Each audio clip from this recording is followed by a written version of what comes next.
Chapter 596. The newest chapter of this book is not finished yet.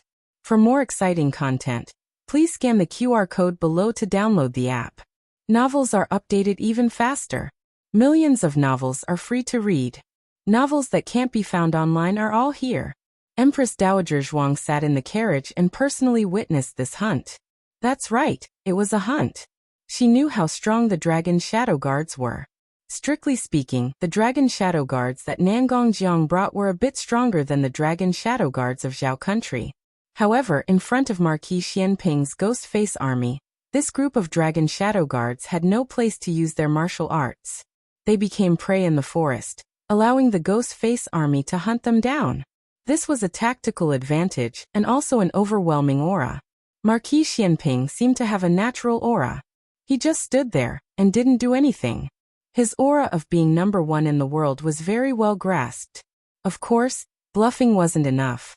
He had to have a strong military force and strength. Reality proved that Marquis Xianping did all of this. Not long ago, Empress Dowager Zhuang thought that the most proficient military officer in Zhao country was the old Marquis of Ding, Ngu Chao. Now that she saw how Marquis Xianping dealt with the dragon shadow guards of Yan country, she knew that Marquis Xianping's understanding of the battlefield and tactics had reached a level that no one could match. If this kind of person was born in a large family like the Nangong family, who knows what kind of achievements he would have. It didn't take long for the hunt to end, leaving only a few survivors. Take the captives back for interrogation. As for the rest, clean up what should be cleaned up and bury what should be buried. Clean up meant taking the other side's weapons and belongings.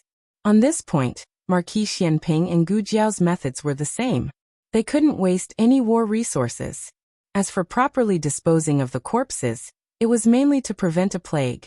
General Nangong saw that the situation was hopeless, and he had lost an arm. He didn't have time to fight with the young master of the Anya sect. He threw a black gunpowder and turned to run. Chang Jing held a long sword and chased after him with a cold expression. Marquis Xianping wasn't worried about Chang Jing's safety. In the capital, other than those old things in Long Yi, no one could touch Chang Jing. Moreover, Nangong Li had lost an arm. Marquis Xianping came to the front of Empress Dowager Zhuang's carriage and dismounted. He bowed to the closed curtain of the carriage and said, "I came late to save you and frightened you." Marquis Xianping did not really come to greet her. Empress Dowager Zhuang glanced at Xiao Heng beside her and said, "Go. Let your father send you back. I will return to the palace tonight." "Xiao Heng, you made an appointment with Auntie Lu to play Yezi cards. Let's go." Empress Dowager Zhuang said. Xiao Heng reluctantly got off the carriage. Marquis Xianping picked a docile horse for him. "I left in a hurry and didn't prepare a carriage. Come, ride this."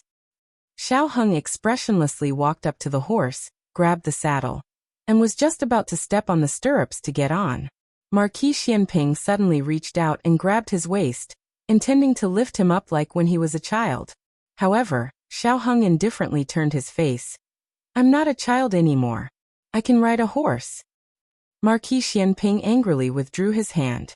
Xiao Heng really stepped on the stirrups and nimbly flipped over to sit on it. Marquis Xianping was shocked. He really grew up. Marquis Xianping also mounted his horse. His horse was much wilder than Xiao Heng's horse. As soon as it got close to Xiao Heng's horse, it began to be fierce and bully it. Xiao Heng's horse was scared out of its wits. Marquis Xianping impatiently pulled the reins and threatened, "If you show off again, I'll stew you when we get back." Then his horse became obedient. Perhaps it was to curry favor with its smelly master who had no conscience, no morals, and did not cherish his mount. It even used its head to rub Xiao Heng's horse's head in a very flattering manner. Xiao Heng's horse was even more frightened. Marquis Xianping. Marquis Xianping's horse. At this time on the other side, Grand Tutor Zhuang was captured by Marquis Xianping's men. This old fellow had caused a lot of trouble. According to Marquis Xianping's personality, he would not use the Yaman's methods. He had to be killed now. Xiao Heng opened his mouth. "I promised Royal Prince and to spare his grandfather's life." Although Marquis Xianping really wanted to crush that old fellow to death, since his son had said so, it was not impossible to spare his dog life. After all, living was suffering.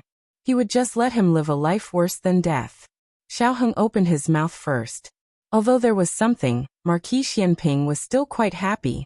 He smiled. Son, why did you think of writing me a letter? Do you think that your father is still the most reliable? Xiaoheng glanced at him from the corner of his eyes. I just don't want Jiao Jiao to go to war again. If the Gu army was mobilized, Gu Jiao would definitely follow. Marquis Xianping sat on the horse and leaned to the side.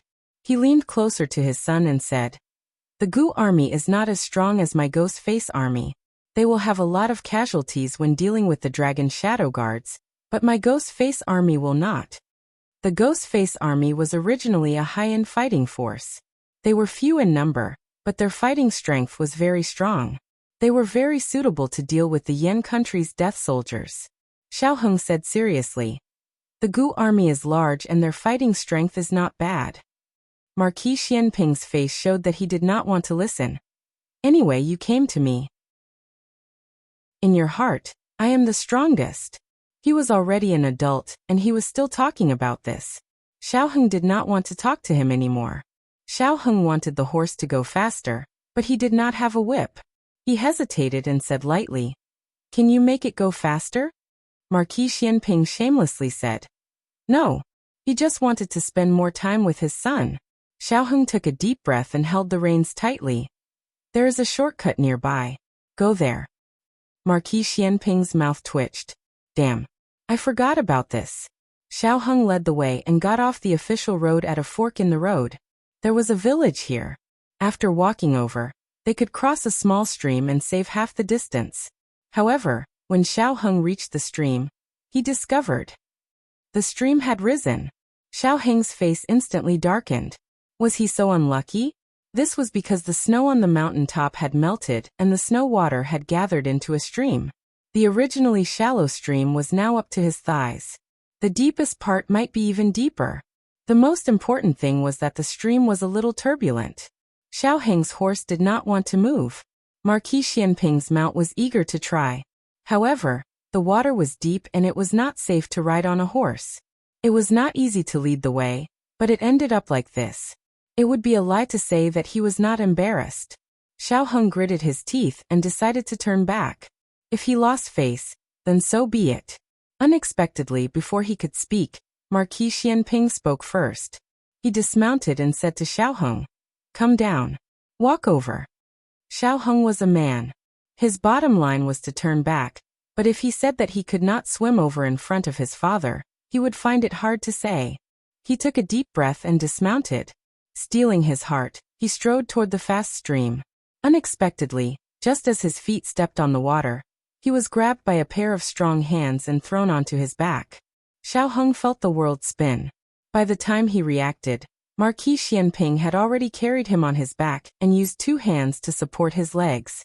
Without any hesitation, he swam into the cold stream. On the battlefield, he had encountered all kinds of terrible and dangerous terrains. For Marquis Xianping, this kind of stream could be crossed with his eyes closed. However, that was when he was alone. It did not matter if he fell or bumped into something. Now that he had his son on his back, he became especially careful. He did not dare to take a single step. He had to step in every circle and choose the most suitable place to step. When a person's heart had someone else's weight, their life would also have that person's weight. Marquis Xianping walked for a long time in a stream less than 2 zhang wide. He did not let Xiaoheng feel the slightest bit of stagger. After walking to the other side, Marquis Xianping's waist and abdomen were completely soaked. Xiaoheng's shoes were only slightly wet. Marquis Xianping had no intention of putting him down. He continued to carry him forward. Xiaoheng lay on his back and said with a serious expression, "Put me down. I'll walk by myself." Marquis Xianping walked steadily, as if he was flying. His wet military boots creaked on the ground. This is a mountain path. It's not easy to walk. Behind the two, in a place Xiaoheng could not see, the blood in the stream was washed away by the waves. Marquis Xianping carried Xiaoheng up the mountain and down the mountain. The water droplets on his body dripped all the way. At first, Xiaoheng really thought that they were all water droplets. But gradually, as the water droplets decreased, An increasingly strong smell of blood gradually spread from Marquis Xianping's body. Xiao Heng frowned and looked back at the ground. Under the thin moonlight, there were bloody footprints on the ground. "You're injured?" Xiao Heng asked in surprise. When fighting against the people of Yan, Marquis Xianping did not personally use force, so it should not be a new injury. Marquis Xianping carelessly grunted. "Minor injury." There was no one who did not get injured on the battlefield. Over the years, there were countless large and small injuries on his body. The most serious one was a waist injury many years ago. He had been injured in the same place 3 times, leaving behind a permanent illness. This time, it was also because of the recurrence of the waist injury in the last battle. He was accidentally stabbed twice, once on the back and once on the thigh. When he received Xiao Heng's letter, he was getting stitches in the military camp. Xiao Heng suddenly became very angry. "Why didn't you say you were injured? You even rode a horse. Dripping water. Walking. Carrying people on your back." Marquis Xianping suddenly stopped and slightly turned his head. "Heng, are you worried about me?" Xiao Heng choked and turned his face away. "I'm not." The newest chapter of this book is not finished yet. For more exciting content, please scan the QR code below to download the app. Novels are updated even faster. Millions of novels are free to read. Novels with content that cannot be found online are all available here. https://www.zhhbqg.com/89642_8964286/1083395003. HTML Genius remembered this website's address in 1 second. www.zhhbqg.com Biku Pavilion's mobile reading website. Chapter 597.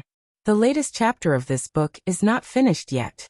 For more wonderful content, please scan the QR code below to download the app. Novels are updated faster. Millions of novels are free to read. There are novels with connotations that can't be found online here. Marquis Xianping didn't put Xiao Heng down.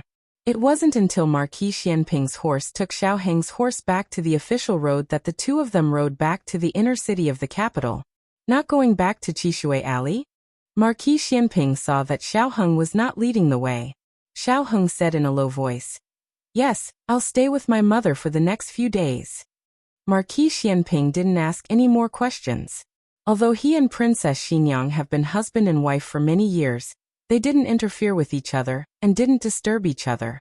Therefore, this was the first time he came to the house in Juke Street. He watched Xiao Heng go in and planned to leave. However, Xiao Heng opened his mouth and stopped him. "You deal with your injuries first." In order not to sound like he was concerned about him, he added, "There's a doctor here." "Your mother?" "She's not here." Marquis Xianping raised an eyebrow. "I was wondering how you became so bold and dared to take your father back." He had been looking forward to it for so long. It was not easy for him to get a little bit of concern from his son. It was impossible for Marquis Xianping to miss the opportunity to get along with his son. No matter what, he had to wait until his son called him father again. Marquis Xianping dismounted from his horse. When he carried Xiao Heng over the mountains, he didn't even frown. Now that he was home, he acted. In order to show the seriousness of his injury, he limped into the house in an exaggerated manner. Xiao Heng looked at his left leg and his face instantly darkened. "You hurt your right leg." Marquis Xianping.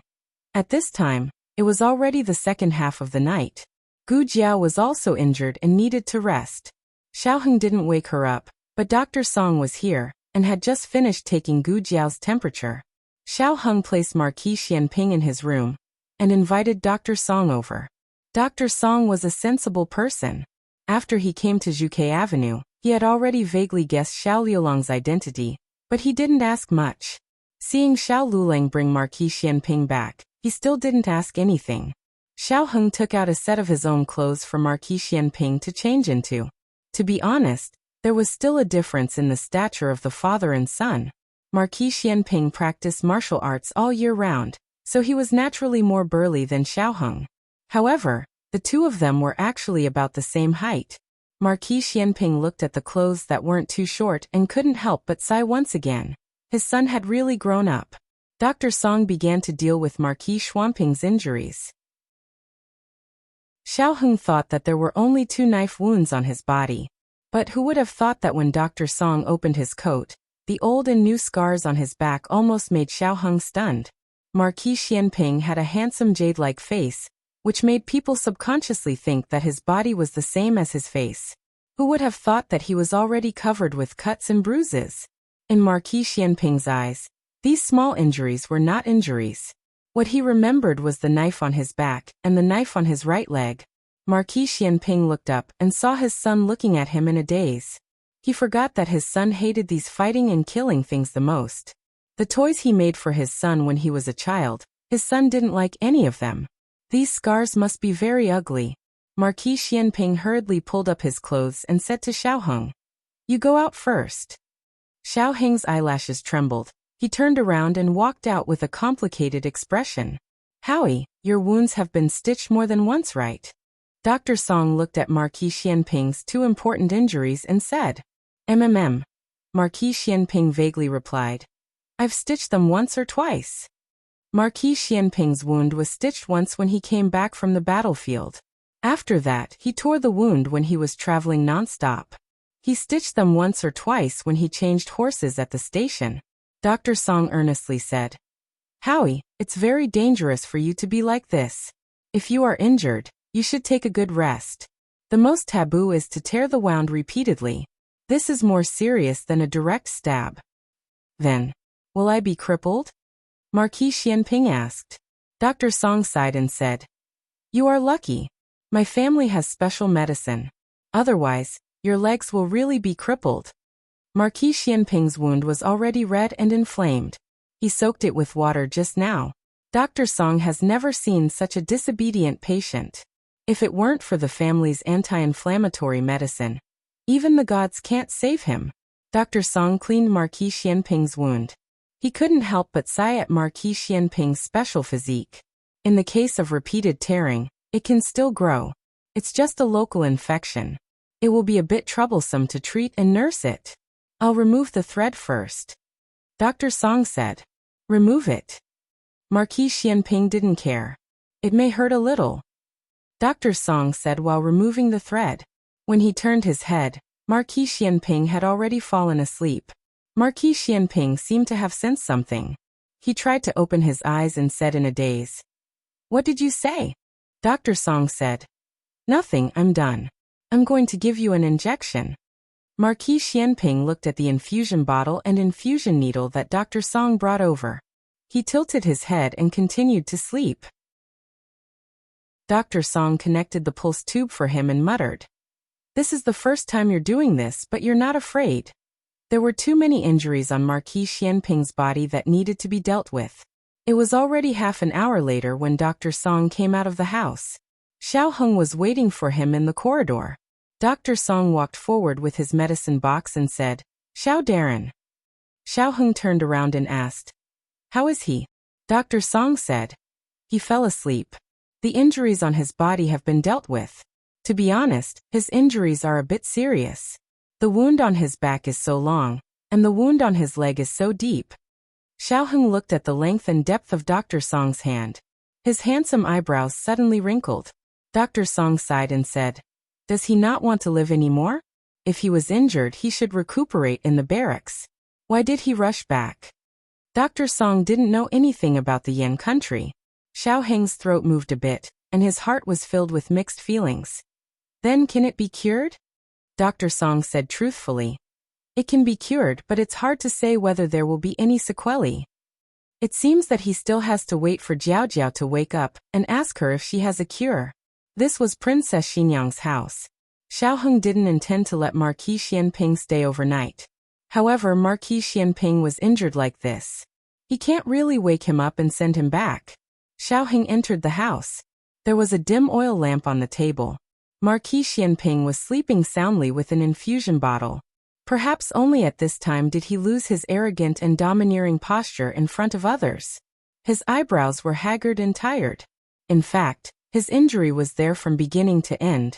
It's just that when he was awake, his aura was too strong, so people couldn't feel his weakness. Xiaoheng knew that he had never grown up to be what he had hoped for. He wanted a son that could inherit his legacy, a son that could follow him onto the battlefield, a son that he could be proud of. But regardless of whether it was him who had been gifted at a young age, or him who had become the chancellor of the Imperial College at a young age, or him who had climbed up step by step from a quagmire to gradually display his abilities in court, none of them could make him proud or satisfied. When the sky began to brighten, Princess Xinyang rushed back from outside the city. She could have arrived much earlier, but there was a heavy rain outside the city's western gate. Along the way, there was a small landslide, and they were blocked for most of the night. The first thing Princess Xinyang did after returning to the city was quickly go home to see her son. Just as she entered the yard, she saw a maidservant come out of Xiaoheng's room with a basin of blood. Her eyebrows jumped. The thing she was most worried about had happened. Ahing had been schemed against by the people of Yin country. Ahing. No matter how calm a mother was, she could not remain calm when faced with her son's predicament. Princess Xinyang practically staggered as she rushed in. The maidservant at the door did not even have time to pay respects to her before she arrived at the bed. The room was filled with the smell of medicine for wounds. It was clear that the other party's injuries were not light. The tip of her nose became stuffy, and she threw herself onto the body of the person on the bed. Her two hands tightly held onto his shoulders. A dash before she could finish her sentence, she felt a large palm slowly land on the top of her head. This action caused her to be surprised for a moment. There were two main reasons. First, Xiaoheng could still move. This meant that he had not died and could still be saved. Second, why did Xiaoheng touch her head? Princess Xinyang raised her head with tears in her eyes and stared blankly at Xiaoheng on the bed. With just one glance, she stood up. Xiao, why is it you? It was as if she had been struck by lightning, and her entire body stuttered. Marquis Xianping slightly furrowed his brow. He was a bit annoyed from being woken up. He slowly withdrew the hand that had just touched Princess Xinyang's head and pinched his forehead. Following this, he frowned and looked at Princess Xinyang. Qin Fengwan. The newest chapter of this book is not finished. For more exciting content, please scan the QR code below to download the app. The novel will be updated even faster. Millions of novels will be read for free. Novels with connotations that cannot be found online will be available here. https://www.zhbqg.com/89642_896422826/10832061. HTML Genius will remember this website's address in 1 second. www.zhbqg.com BQGE's mobile reading website. Chapter 598. The newest chapter of this book is not finished yet. For more exciting content, please scan the QR code below to download the app. Novels are updated even faster. Millions of novels are free to read. Novels with connotations that cannot be found online are all available here. This was very awkward. The awkward one was Princess Xianyang. Someone as thick-skinned as Marquis Xianping would not feel awkward.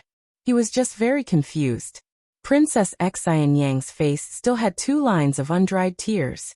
Marquis Xianping was even more confused. I haven't died yet. Is there a need for this? Crying like this. Is the important point that you haven't died yet? I, Princess Xianyang, Qin Fengwan, will not shed a single tear for you, Marquis Xianping. Also, what's with your tone of confusion when you said Qin Fengwan? You don't even know who I am, yet you dare to treat me so familiarly. Princess Xianyang could not continue her silent criticism. Why are you here? When did you return to the capital? Princess Xianyang did not know about last night's plan. My son brought me back, Marquis Xianping confidently said. When he mentioned Xiaoheng, his tone was very relaxed. This meant that Xiaoheng was fine. The medicine in the room and the basin of bloody water that the maidservant had just brought out should be Marquis Xianping's. Princess Xianyang let out a sigh of relief. Her son being fine was fine. As for the man, it did not matter. Princess Xianyang wiped away the tears on her face and raised her chin like a proud peacock. Once you've recovered, return to your manor. Marquis Xianping looked at her with a baffled expression. Qin Fengwan, the person who threw herself at me seemed to be you. Can you not act like you dislike me every time you take advantage of me? Princess Xianyang glared at him. Marquis Xianping earnestly said. If you were like this during the consummation, then forget it. You said you ate the wrong medicine, and I believed you for the time being. But you didn't eat the wrong medicine today, right? Princess Xianyang choked. Isn't that because you were lying in Ahing's bed? I thought you were him. Marquis Xianping put his arm behind his head and looked at her without blinking, as though he was considering the truth of her words. After a while he shook his head. Qin Fengwan, I don't believe you. Princess Xinyang. This person had been thick-skinned for a long time. Princess Xinyang felt that if she were to argue with him, the one who would be angered to death wouldn't be the thick-skinned one. Princess Xinyang ignored him and turned to leave the courtyard. Xiao Heng had just come out of Gu Jiao's room and was about to bring Gu Jiao to treat Marquis Xuanping's injury. Seeing that something was wrong, he hurriedly pulled his wife back into the room. Stop! Princess Xinyang shouted. Xiao Heng's body trembled. He pushed Gu Jiao into the room and closed the door with both hands. Gu Jiao poked her head out of the door. What's wrong? Xiao Heng hurriedly blocked her with his body and whispered, Go in quickly. Gu Jiao blinked strangely. Oh. Xiao Heng closed the door for Gu Jiao, then turned around and walked towards his mother with a smile. Mother, good morning. Princess Xinyang snapped. What do you mean by early? What's going on? Xiao Heng told her about what happened last night. My injury was too serious, so I brought him back to have Jiao Jiao take a look. Princess Xinyang coldly said. Why didn't you tell me about such an important plan earlier? You're still close to your father. Xiao Heng. Why are you jealous? This was a trap. The fewer people who knew, the more realistic the situation would be, and the more likely it would be to lure Grand Tutor Zhuang and the people of Yen. Are you that angry with me? I'm not angry with you, Xiao Heng looked at her seriously, waiting for her to continue. But she didn't say anything. It was too hard to say. Thinking of how she had hugged Xiao Ji and cried her heart out, Princess Xinyang wished she could find a brick and knock herself out. Really? Princess Xinyang blushed in embarrassment and walked away angrily. Xiao Heng strangely rubbed his chin. My mother, what kind of reaction is this? Last night's event was very big. The news that Marquis Xianping returned to the capital with a ghost army gradually spread in the capital. This was Marquis Xianping's secret army, which had never been used in the Battle of the South Island. Now that it suddenly appeared in the capital, it naturally caused a big sensation. The emperor summoned Marquis Xianping into the palace. Because Princess Xinyang was acting as regent and was Marquis Xianping's wife, she was also summoned into Pureflower's palace. Marquis Xianping entered the palace in a wheelchair. This was Dr. Gu's medical advice and couldn't be disobeyed. The other carriage had gone out to purchase, so there was only one carriage. Marquis Xianping couldn't ride a horse right now, so he could only ride with Princess Xinyang. Princess Xinyang also had Yujin sit inside. Open the windows and lift the curtains. Marquis Xianping glanced at her, but didn't say anything. After getting off the carriage, Marquis Xianping said to Princess Xinyang, Chongjing hasn't returned from capturing someone. Princess Xinyang didn't push him, and found a eunuch to push him in. Marquis Xianping first reported the situation on the South Island. All of the pirates had been cleared out. Not only that, Marquis Xianping had also fought on the sea and expanded Zhao Country's sea by hundreds of li. Now Zhao Country's banners were fluttering in the wind on Jadeite Island, the furthest South Island. This was a pleasant surprise. To be honest, the emperor had previously muttered to Eunuch Wei about why the South had started fighting first, but still hadn't ended it. Who would have thought that Marquis Xianping would act on his own initiative and turn all of the islands into Zhao countries? The emperor could imagine Marquis Xianping wielding a large saber with one foot on the mast and looking down arrogantly at the people on the islands. Those who surrender will be spared. Are your injuries okay? The emperor asked. Minor injuries, Marquis Xianping said. The emperor's gaze swept over Marquis Xianping and Princess Xinyang. Speaking of which, why did you two enter the palace together? Marquis Xianping said lightly. Oh, last night I rested with the princess. Everyone was shocked. You rested with the princess, you too? Princess Xinyang quickly changed the topic. Your Majesty. Imperial tutor Zhuang colluded with the people of Yen. There was such a thing? The emperor's attention was successfully diverted. Imperial tutor Zhuang's crimes were too numerous to list, and could not be explained in a few words. Fortunately, Xiao Heng had already written his crimes into a memorial that night. Princess Xinyang directly presented the memorial to the emperor. The emperor had already learned from Empress Xiao that Xiao Lulang was Xiao Heng, and that his birth mother was a female slave from Yen. But from the fact that the people of Yen had repeatedly chased after Xiao Heng, it was likely that the female slave from Yen had some other secrets. The emperor asked. That General Nangong is called Nangong Li? Where is he? Marquis Xianping said. Changjing went to give chase. His subordinates captured a few people alive. Will your Majesty personally interrogate them? Or will this official interrogate them? You interrogate them, the emperor said. Marquis Xianping nodded, then thought of something and said. Aheng said to leave Imperial tutor Zhuang with his lowly life. Everything else is up to you. Imperial tutor Zhuang had committed so many crimes that even dying 100 times would not be enough, but since Marquis Xianping had personally made this request, the emperor would not refuse to give him face. It was just that Imperial tutor Zhuang's position as an official would be completely lost. The glory of the Zhuang clan would also be destroyed. Then let's confiscate the property and send him into exile. The emperor looked at the contents of Xiao Heng's memorial and said, the previous emperor's blank imperial edict was destroyed by Zhuang Yuheng.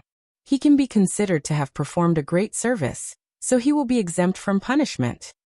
Princess Xinyang said. Ever since that child met Aheng, he has become different from before. It's mainly because our son taught him well. This is called one is marked by the company one keeps. Marquis Xianping spoke a rare literary phrase. And Princess Xinyang did not argue with the hour in a rare moment. The emperor was confused. Did you two really spare no effort in praising your son? The empress misses you very much. Go to Kunning Palace in a bit to visit her, the emperor said to Marquis Xianping. Yes. Leaving Pure Flowers Palace, Princess Xinyang planned to leave the palace. Marquis Xianping called her from his wheelchair. Are you not going to visit little Qi? Qin Chuyu had been poisoned. Although he had been cured, he was still in the process of recovering. Even if Empress Xiao did not like Princess Xinyang, she still doted on her son, Xiao Heng. Princess Xinyang also doted on Qin Chuyu. Princess Xinyang pondered a bit. Going with Marquis Xianping was better than going alone. At the very least, she would not have to stare at Empress Xiao. The two brought Eugene, and a eunuch pushing the wheelchair to Kunning Palace. Empress Xiao saw that her brother was sitting in a wheelchair, and thought that he was disabled. Unable to hold back, she began to cry.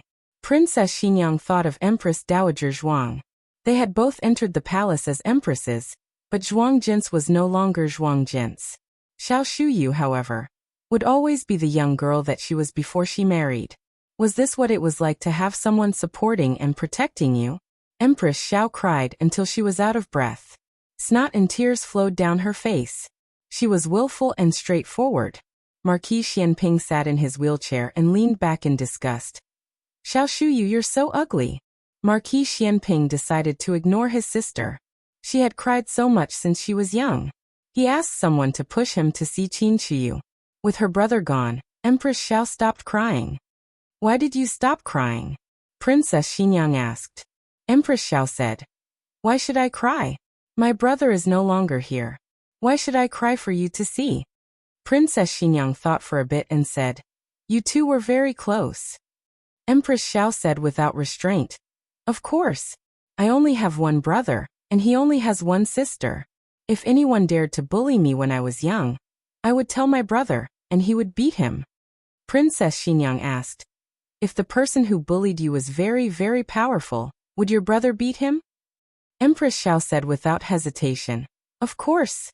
When I was young, he might not be able to win every time, but he would still stand up for me. This was her brother. He would rather be covered in blood than let his sister suffer the slightest bit of grievance. Even if he could not defeat the other party, he would still bite off a piece of flesh from the other party. He wanted to warn everyone that no one could bully the person that he, Xiaoji, wanted to protect. They ate lunch in the palace. Marquis Xianping couldn't eat the exquisite but tasteless imperial food in the palace. Empress Xiao had the small kitchen make a table of delicious home-cooked dishes. Thanks to Marquis Xianping, Qin Chu didn't have to eat porridge today. He sat at the table and looked at the sumptuous dishes on the table, drooling. In front of Princess Xinyang was a bright plate of braised pork tendons with scallions. After Marquis Xianping sat down and talked to Empress Xiao, he inadvertently moved the plate of braised pork tendons with scallions and placed a plate of vegetarian three delicacies in front of her. Empress Xiao suddenly remembered that Princess Xinyang seemed to have started eating vegetables in recent years. Right. When they finished eating, Empress Xiao said to Marquis Xianping, "Old Princess Consort Liang's family will be coming to the capital in a few days." Princess Xinyang's hand that was holding the bowl and chopsticks paused. "Old Princess Consort Liang?" Marquis Xianping said, "The Emperor's ninth grand-aunt?" Empress Xiao smiled. "Brother, you still remember her?" Marquis Xianping said, "I don't have a deep impression of her, but old Prince Liang does." Old Prince Liang was the previous emperor's ninth uncle. He was 8 years older than the previous emperor, and the two grew up like brothers. When the previous emperor fought for the throne, old Prince Liang put in a lot of effort. The previous emperor was very grateful and thought highly of him. He even went to the Yin Kingdom to buy the Shadow Dragon guards. "Is his body still healthy?" Marquis Xianping asked. Empress Xiao shook her head with a grave expression. "It's said that he's not very healthy. This time, he didn't come from his fief and only had old Princess Consort Liang bring her own son. Ninth granduncle is kind-hearted and loves the people like his own children. He did a lot of good things for the people in his fief. I hope he can live a long life." As she spoke, Empress Xiao looked at Princess Xinyang. Speaking of which, ninth granduncle and ninth grandaunt loved Princess Xinyang very much. They even brought Princess Xinyang to live with them for a while. Ninth grandaunt praised Princess Xinyang for being sensible. She also said that it was a pity that Princess Xinyang wasn't her daughter. She dreamed of having such a beautiful daughter. Princess Xinyang's face turned pale.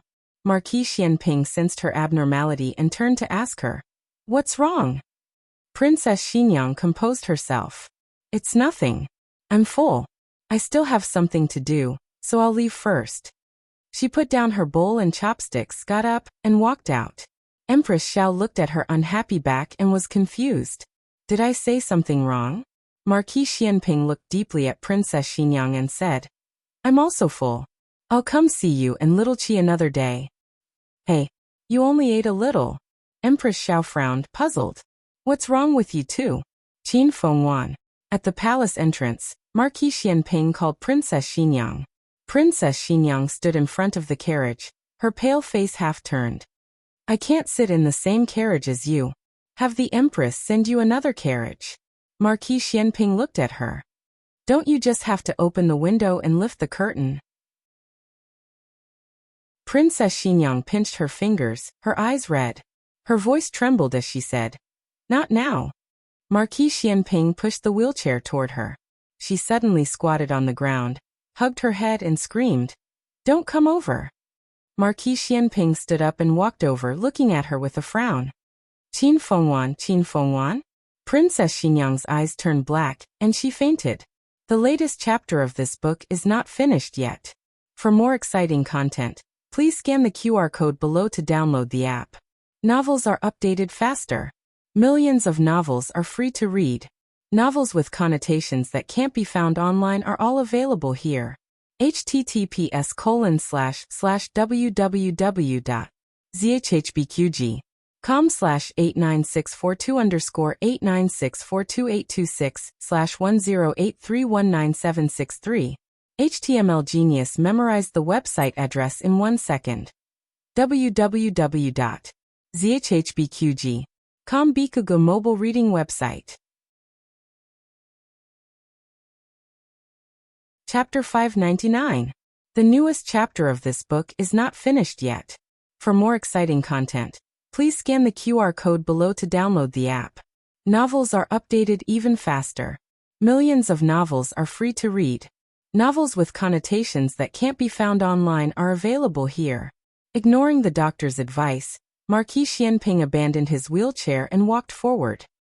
He picked up the unconscious Princess Xinyang and carried her into the carriage. This scene happened too suddenly. Even Eugene didn't immediately regain her senses. The princess's problem had clearly lessened, so why did it suddenly become like this? Because she had already fainted. She didn't care about her earlier words about not sharing a carriage with anyone. Come up, Marquis Xianping said to Eugene. Yes. Eugene sat in the carriage. I'll do it, Marquis, Eugene said softly. Marquis Xianping looked at the pale Princess Xinyang in his arms. He considered the possibility of her waking up halfway and fainting from his fright. In the end, he nodded and handed Princess Xinyang to Eugene. Eugene hugged Princess Xinyang and gently held her hand. Marquis Xianping frowned. Although he and Princess Xinyang didn't interfere with each other, they were still husband and wife and had done it before. Now he could only watch as she lay in another woman's arms. What was going on? Marquis Xianping's face was filled with irritation. He suddenly stood up and lifted the curtain. Eugene froze and asked, Marquis, what are you doing? Marquis Xianping said coldly, Get off the carriage and ride a horse. Otherwise, she'll faint from fright when she wakes up. But your injury. Before Eugene could finish, Marquis Xianping had already gotten off the carriage and robbed a servant's horse to ride. Xiao Heng had gone to the Ministry of Justice to deal with official business. Gu Jiao had been lying in bed for several days. Today she could finally move freely. She first went to the courtyard to loosen her muscles and bones. Then she picked up the red-tasseled spear and practiced a set of spear techniques. Martial arts had to be practiced every day. Otherwise, it would be easy to become rusty. Halfway through her practice, Marquis Xianping and Princess Xinyang returned. Gu Jiao knew that they had entered the palace. When they left, they sat in the same carriage. When they came back, it was Marquis Xianping riding a horse and Princess Xinyang sitting in a carriage. Did they have a fight? Marquis Xianping calmly dismounted and threw the horsewhip to the maidservant guarding the door. Then he said to Gu Jiao, who was in the courtyard, The princess has fainted. Go and take a look. Oh! Gu Jiao put away the red-tasseled spear and looked around. Give it to me. Marquis Xianping extended his hand towards Gu Jiao and took her red-tasseled spear. Gu Jiao glanced at his waist and thighs. Without saying anything, she walked towards the door. Gu Jiao carried the unconscious Princess Xinyang back to her room and placed her on the soft bed. Eugene followed in and asked worriedly, Jiao Jiao, will the princess be all right? Gu Jiao first looked at her pupils, which were normal. Then he put 3 fingers on her wrist and began to feel her pulse. What's the situation? How did she faint? Eugene lowered her eyes and said, She fainted at the palace gates. Before she fainted, she went to Pure Flower's palace and Palace of Earthly Tranquility. I didn't go with her, so I don't know what happened. When she came out of Palace of Earthly Tranquility, her complexion didn't look good. When we arrived at the palace gates, the princess said to the Marquis that she didn't want to ride in the same carriage as the Marquis. The Marquis asked the princess a few questions, and then the princess fainted. She fainted when he asked her? Did he say something that made her angry? Gu Jiao undid Princess Xinyang's lapels and tightly bound belt, so that she could breathe better. Princess Xinyang's angina had long been cured, so her fainting had nothing to do with angina. Instead, it seemed that she had fainted because she had been provoked. Eugene's words were clearly hiding something. After Gu Jiao undid Princess Xinyang's clothes, she pulled over a thin blanket and covered her. She turned to look at Eugene. Aunt Eugene, if you don't tell me the truth, it will be very difficult for me to make an accurate diagnosis for the princess. Eugene wanted to say something but hesitated. After Marquis Xianping put away Gu Jiao's red-tasseled spear, he walked in. It was even more difficult for Eugene to speak. Gu Jiao pointed to a chair on the side. Sit. Marquis Xianping was definitely the most disobedient patient. If she told him not to move, his wound would definitely swell again. The atmosphere in the room was very strange. Marquis Xianping looked at Eugene with a gaze that was so intense that Eugene couldn't breathe. Eugene looked at the unconscious Princess Xinyang and struggled internally. In the end, her desire to heal Princess Xinyang prevailed. She lowered her head and said slowly, "Princess Xinyang can't come into contact with men. Whenever a man gets too close to her, she will feel uncomfortable." "To what extent? How close? How uncomfortable?" Gu Jiao asked seriously. "That is, Eugene could be considered an orderly person." After a short period of nervousness and confusion, she sorted out Princess Xinyang's situation. If it's outside, the limit is 3 steps. If it's inside, Princess Xinyang can't be in the same room as a man. Marquis Xianping frowned. So that time in the attic, she was really scared. She still refused to admit it. This happened a few months ago. At that time, Gu Jiao hadn't gone to the frontier fortress. Princess Xinyang fell down in the attic and was injured. Marquis Xianping went to save her, but she was scared out of her wits. Gu Jiao also arrived at the scene and saw Princess Xinyang's abnormality. But based on the situation at the time, Gu Jiao thought it was claustrophobia. "How long has she been in this situation?" Gu Jiao asked. Eugene shook her head. "I don't know, the princess didn't tell me. I only served the princess after the princess got married. At that time, she was already in such a condition. I tried to ask the princess, but the princess refused to say anything." Gu Jiao pondered. "After you came to the princess's side, has she always been like this? Or has her condition worsened or improved?" Eugene said truthfully, "In the past 2 years, she has improved a little. She can ride the same carriage with Marquis. In fact, Princess Xinyang had also ridden in the Yen State's pharmacist's carriage. But the Yen State's pharmacist's carriage didn't have curtains. The front and back were all open. It didn't look like a claustrophobic space." Marquis Xianping thought of the last few times he rode the same carriage with Princess Xinyang. But this Marquis doesn't see her as relaxed. So Marquis noticed? Eugene was surprised. Marquis Xianping coldly snorted. "What? So in your eyes, this Marquis is just a big uncouth man? You didn't notice any of these minor things?" Eugene bowed. Eugene misspoke. Marquis Xianping sternly said, "I don't blame you. As a military general, men are indeed not as meticulous as you women. But this Marquis is gifted. How can I be an ordinary person?" "Eugene, how can he stick gold on his face like this?" Eugene could only pretend she didn't hear anything. She continued, "It's not easy, but she can endure it. If she can't endure it, she will faint like today." Gu Jiao said, "But husband and Long Yi seem to be fine." Eugene nodded slightly. "Little Marquis and Long Yi are exceptions." Marquis Xianping was unhappy. Forget about Xiaoheng. He was her son. But why was Long Yi an exception? Eugene hurriedly explained. "Long Yi wasn't able to get close to the princess from the start. It's just that little Marquis likes Long Yi too much and always pesters Long Yi. After Long Yi got along with the princess and little Marquis for a long time, the princess slowly started to see him as a child. So in Qin Fengwan's eyes, Xiao Ji was a serious and majestic man." Marquis Xianping raised his eyebrows. "Wait, there's still something wrong." Eugene looked at Marquis Xianping and said earnestly, "Marquis, the princess doesn't mean to dislike you. She just can't get along with men. Please don't blame her." Marquis Xianping frowned and muttered, "So that night, she really ate the wrong medicine." "Marquis, what did you say?" Eugene didn't hear clearly. Marquis Xianping said indifferently, "Nothing." So he was trying to make an antidote for a woman? Gu Jiao finished measuring Princess Xinyang's blood pressure and said, "Aunt Eugene said that the princess's condition has improved in the past 2 years, but she suddenly fainted today. She must have suffered some trauma in the palace. Marquis, do you remember?" Of course Marquis Xianping had an impression. It was only after Empress Xiao mentioned old Liang and his wife that Princess Xinyang started to feel strange. After leaving Vermilion Bird Avenue, Marquis Xianping returned to his estate. Steward Lu didn't go to war and hadn't seen his master for several months. He was so excited that his eyes shone. "Marquis, you're finally back. Enough." Marquis Xianping waved his hand impatiently and sat on a chair. Do you know old Liang? Steward Lu said. I know. His Majesty and Princess Xinyang's ninth great-uncle. Why did Marquis suddenly ask about him? Marquis Xianping said.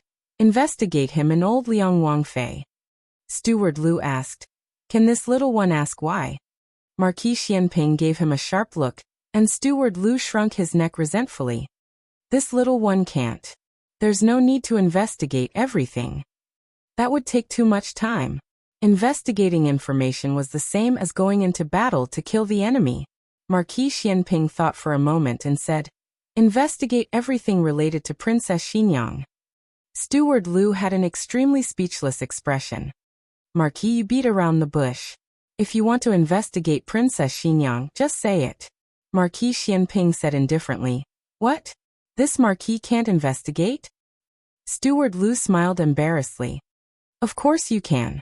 You're the Marquis. Who can't you investigate? However, you don't need to investigate. If you want to know anything, just ask me. I came from old Liang's estate. Marquis Xianping's mouth twitched as he looked at him. You have this kind of experience? Steward Lu coughed lightly. I'm not an important person. In old Liang's estate, I was just a handyman. Later, old Liang moved to his fief to build an estate. I didn't follow. He didn't bring you. Marquis Xianping exposed him. Steward Lu put on a fake smile. At the time he was still young. He was just a lowly handyman. Naturally, he didn't have the right to follow him to his fief. Marquis Xianping continued. Then tell me about old Liang and his wife. They doted on Princess Xinyang. Is it true? Steward Lu said without hesitation. It's true. It's truer than real gold. Old Liang loved to listen to music. He had an opera troupe in his estate. I was young then, only 8 years old. I came in with the opera troupe. After the opera troupe dispersed, I didn't leave. I stayed behind to be a handyman. When I was in the estate, I heard that old Liang and old Liang's wife doted on the previous emperor's 7th princess. At the time, Princess Xinyang hadn't reached marriageable age and didn't have a title. She was ranked 7th, so the servants called her 7th princess. Steward Lu continued. Old Liang and his wife often visited Princess Xinyang in the palace. They didn't have a daughter or a granddaughter, so they always doted on Princess Xinyang. Marquis Xianping said, I know this. I heard that they even brought Princess Xinyang to their estate for a short stay. Steward Lu said excitedly, That's right. There was such a thing. The opera troupe dispersed because of Princess Xinyang. What do you mean? Marquis Xianping frowned. Steward Lu recalled for a while and said, I remember. Princess Xinyang was only 6 or 7 years old that year. She came to stay in the manor for a short while. Old Liang Wangfei specially ordered the opera troupe to put on a few plays that children liked to watch. The troupe leader arranged. I don't remember what he arranged. I only remember that I took a knife and walked around the stage. She liked to watch operas? Marquis Xianping had never seen her listen to operas in all these years. Steward Lu shook his head. Now that I think about it, I feel that the princess didn't like it at the time. She sat quietly between King Liang and the princess consort. The two of them each held one of her hands lovingly. The maidservants below the stage were all laughing, but she was the only one who was expressionless. Marquis Xianping's eyes darkened. How did the disbanding of the opera troupe have anything to do with her? Steward Lu said. One day, Princess Xinyang suddenly came to the opera troupe late at night. The troupe leader asked her why she was here, but she didn't say anything. The troupe leader thought that she wanted to watch operas, so he went on stage and performed a few operas for her. Then the troupe leader said to her, 7th princess, it's getting late. Can we sing again tomorrow? These events had happened so long ago that Steward Lu couldn't remember them clearly. But for some reason, when he suddenly thought about it today, Princess Xinyang's expression at that time became incomparably clear in his mind. She seemed to be pleading. Steward Lu said in a daze. But she still left in the end. She left alone. The next day, news of Princess Xinyang breaking her leg came from the estate. It was said that she fell and injured herself on the way back from the opera troupe. Old Liang's wife blamed everything on the opera troupe and disbanded the opera troupe without any explanation. Marquis Xianping muttered to himself for a moment, then said, "Then let me ask you, did anyone in the estate bully her?" Steward Lu said without hesitation, "Of course not. King Liang and his wife doted on the princess very much. No one dared to bully her. I remember that once, for some reason, old Liang's heir got into an argument with the princess and pushed her to the ground. It was grass, so it didn't hurt. But when old Liang found out, he hung his own son up and beat him up." Marquis Xianping said thoughtfully, "Qin Fengwan's personality isn't very likable. Of all the princesses, she's the most boring and unlike a child." King Liang and his wife don't like the lively and cute Ning'an, and they don't like the educated and reasonable Daqing, but they like her? Steward Lu smiled. "Princesses are the prettiest." "That's true. Of all the princesses, Princess Xinyang was the prettiest since she was young." In the afternoon, Marquis Xianping still went to Vermilion Bird Avenue. Gu Jiao was brewing medicine in the small kitchen. Marquis Xianping walked over and asked Gu Jiao, "She hasn't woken up yet?" Gu Jiao threw a piece of ginger into the medicine pot. "She woke up once, drank the medicine, and went back to sleep." Marquis Xianping's eyes focused. "Can her illness be cured?" Gu Jiao said, "Mental illness needs mental medicine." "Mental medicine? Qin Fengwan, what's your mental medicine?" After Gu Jiao finished brewing the medicine, she warmed it on the stove and reminded Yujin to drink the medicine when the princess woke up. This medicine was to be taken before meals. "Are you going out?" Yujin asked. "I'm going back for a while," Gu Jiao said. Yujin smiled. "You've stayed here for a few days, so it's time to go back and take a look. I'll take care of the princess, so don't worry." Yujin prepared a carriage for Gu Jiao. On the way back to Jishui Alley, they would pass by Lu Yixing's house. When they passed by the alley, Gu Jiao said to the coachman, "Stop for a moment. I have something to do." "Yes, Dr. Gu." The coachman stopped the carriage at the entrance of the alley. Gu Jiao only wanted to see if Lu Yixing had returned, so she didn't have much hope. Who knew that before she could knock on the door, a white figure would rush over from the wall and rush into her arms. "Little Sure." Gu Jiao hugged the little fatty in her arms. The little fatty snuggled up to her in her arms. Gu Jiao curled her lips. "Who's here?" Lu Yixing pulled open the wooden door from the courtyard and saw Gu Jiao outside. Gu Jiao was dressed in green and still looked like a young girl, but there was a hint of killing spirit between her brows. Lu Yixing's gaze froze. Gu Jiao said, "You're back." She said she was back. This meant she knew he had gone out earlier. Lu Yixing explained, "When Mama is old, so I sent her back to the countryside to return to her roots." When Mama was the old servant who used to serve in the courtyard. She was old and weak, so it was difficult for her to move around. Lu Yixing took her to live in the countryside for a period of time. Gu Jiao suddenly understood. "I see." Then Lu Yixing said she passed away. Her children were all gone, and it was Lu Yixing who sent her off. She passed away in her sleep. She passed away peacefully. Lu Yixing stepped aside. "Come in and have a seat." Gu Jiao carried the little fatty into the courtyard. "I was just passing by today. I didn't expect you to be at home. Yuan Tang asked me to bring you something. I'll bring it to you later." Lu Yixing brought Gu Jiao into the central room and poured her a cup of tea.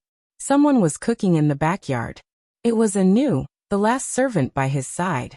Gu Jiao's eyes fell on the several boxes on the chair. "Did you just come back, or are you leaving again?" Lu Yixing followed her gaze and looked at his and Anu's luggage, saying, "I was actually going to find you. I'm going to say goodbye to you." Gu Jiao's expression froze. "You're leaving the capital?" "Yes." Lu Yixing smiled with relief. "I'm leaving, but I may not only leave the capital." "You're leaving Zhao country," Gu Jiao said. Lu Yixing smiled helplessly. "I can't help it. Who told me to lose a bet with someone? I still understand the principle of accepting defeat." Gu Jiao said, "So you still remember?" Lu Yixing took out the 3 hairpin flowers from the brocade bag. "I always remember, but when Mama is not in good health, I can't leave her here alone." Gu Jiao nodded. "It's like something he would do." Thinking of something, Lu Yixing said seriously, "But don't have too much hope. I'm just going to study. I won't be conferred the title of Marquis or Prime Minister. Gu Jiao didn't refute. Lu Yixing put away the 3 hairpin flowers one by one. Before I leave, I have a question to ask you. Gu Jiao said, go ahead. Lu Yixing hesitated for a moment, then gathered his courage and asked, why are you so good to me? Is it really just because I'm a patient of the clinic? No, Gu Jiao said. Lu Yixing's eyes lit up. Then Gu Jiao curved her lips. You've already asked a question. Lu Yixing choked, and after a long time he smiled bitterly. That's true. Gu Jiao saw a bamboo flute standing on the box. Do you like to play the flute? Lu Yixing said warmly, yes. Gu Jiao said, oh, when are you leaving? Lu Yixing said, we'll leave in 2 hours. My identity is special, so it's inconvenient for me to leave the city when there are many people. Gu Jiao nodded and looked at him. Is the carriage ready? Lu Yixing smiled. It's ready. Gu Jiao said, then I'll go and get the things from Yuan Tang for you. Lu Yixing opened his mouth. You don't have to make a special trip. I'll ask Anu to go and get it for you. Okay. On an ordinary night, Lu Yixing, who had lived in the capital for 22 years, finally gathered his courage and got on the carriage to leave. He was not allowed to leave the capital, so he spent some money and used some tricks. He left through the west gate. He didn't know if he would be able to come back, but he had to go. When he passed by the Phoenix Pavilion, he suddenly heard the melodious sound of a guqin. Lu Yixing felt his heart tremble. He pulled the curtain of the carriage tightly, but just as he was about to lift it, he suddenly stopped. Anu turned her head and gestured with her hands, asking him if he wanted to get off the carriage. He looked in the direction of the sound of the guqin and hesitated, but he shook his head and said, slow down the carriage. Anu slowed down the carriage. The sound of the guqin faintly came, like the sound of the ninth heaven, like the sound of a mountain stream. He had never heard such a melodious sound of the guqin in his life. Even the palace musicians couldn't play a fraction of it. Lu Yixing slowly took out the bamboo flute in his hand, put it to his lips, and chased after the sound of the guqin. She was sending him off. Sending off a confidant with a song. She thanked him for burying her in his previous life, and he thanked her for recognizing his worth in this life. Digression. Looking for a monthly ticket, while the latest chapter of this book is not finished yet. For more exciting content, please scan the QR code below to download the app. Novels are updated faster. Millions of novels are free to read. Novels with connotations that can't be found online are all available here. https://www.zhhbqg.com/89642_896422826/1082979141. HTML Genius memorized this website's address in a second. www.zhhbqg.com Bikugo mobile reading website.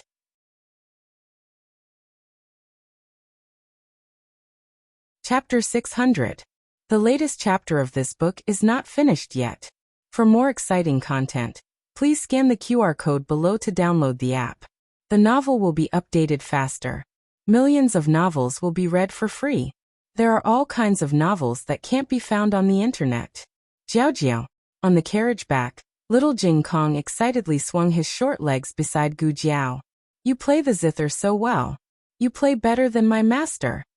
Gu Jiao asked, does your master know how to play the zither? Little Jing Kong said with disdain, he knows how to play, but his playing is terrible. Gu Jiao imagined the scene of an old monk with a white beard playing the zither with slow movements, but the sound of the zither was out of tune. She said, your master has a wide range of hobbies. Little Jing Kong waved his hand. It's nothing. My master loves to drink. A monk can drink? Is your master a monk? Gu Jiao wiped the zither case on her lap with a handkerchief and said, he's old. It's better not to drink. Little Jing Kong nodded like a chick pecking at rice. Yes, yes. The carriage arrived at the city gate, which was closed. However, Gu Jiao had a token in her hand, so the guards opened the gate for her. When they passed through the gate, little Jing Kong suddenly asked, Jiao Jiao, why did we come so far to play the zither? Gu Jiao said, I'm sending a friend here. He's going on a long journey. Little Jing Kong tilted his head and asked, Is it the friend who plays the flute? He plays the flute very well. Love me, love my dog. Gu Jiao smiled. Yes, I think it's good too. Children's focus was different from adults. If Xiao Heng was here, he would definitely ask who the friend was, a man or a woman.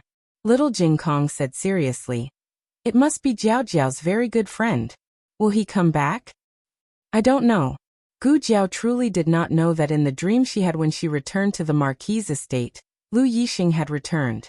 But now the trajectory of everything was not the same as in the dream.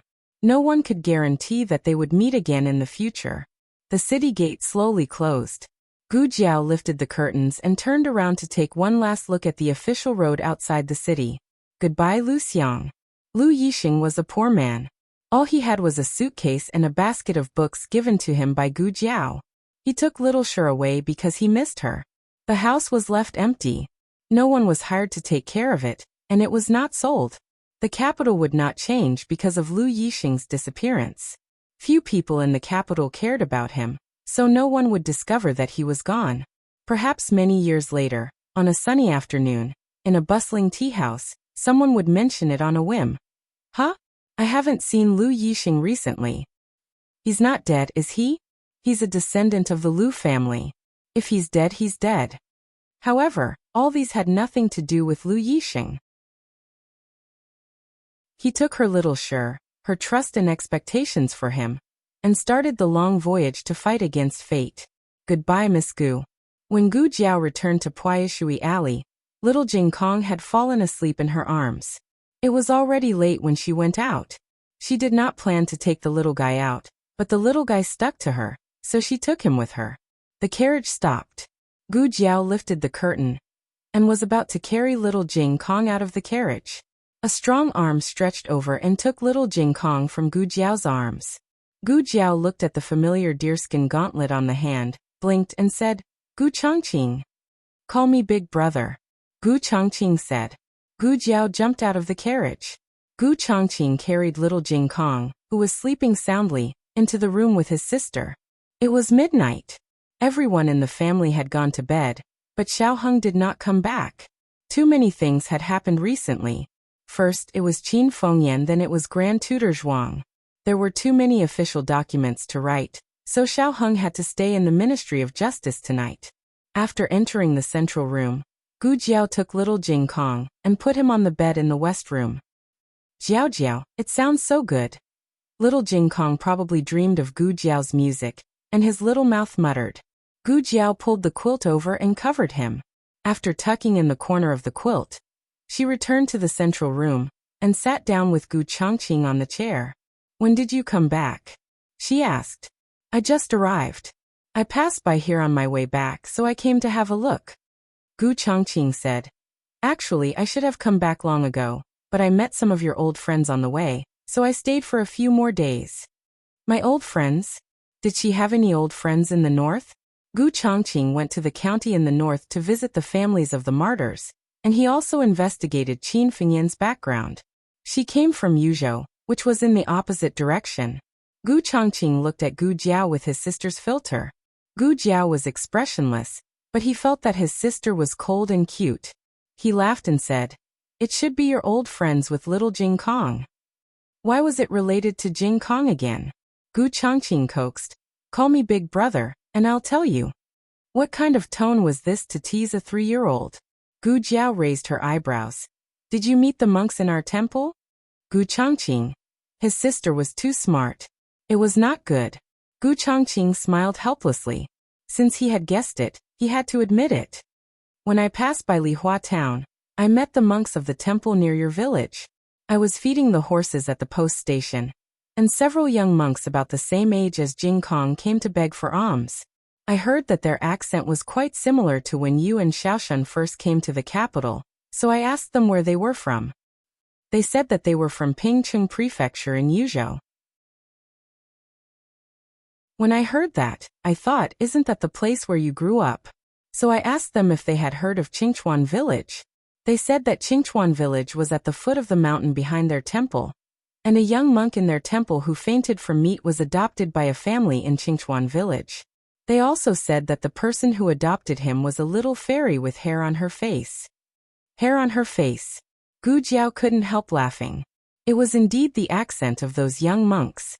Gu Jiao said one by one. They were Jingxin, Jingfan, and Jingshan. Gu Changqing was surprised. You remember them? Gu Jiao said. I talked to them. The 3 plastic playmates from Jing Kong looked forward to going down the mountain every day. They didn't even tell Jing Kong that they couldn't eat meat when they went down the mountain. They were afraid that Jing Kong wouldn't leave. However, Jing Kong didn't hold back. They snatched food from the 3 playmates every day. Gu Jiao asked curiously, how did you meet them? Gu Changqing said, they followed the abbot of the temple to participate in the Dharma conference and traveled half of Zhao country. They were in Yi City during the war at the frontier fortress, but they didn't know that you were in the Gu army. Gu Jiao said, oh, I really missed them. Gu Changqing continued, they took me to see the abbot. The abbot asked a lot of things about little Jing Kong. He was surprised that you didn't send little Jing Kong back. Gu Jiao asked curiously, why should I send Jing Kong back? Gu Changqing thought, probably because he's a little troublemaker.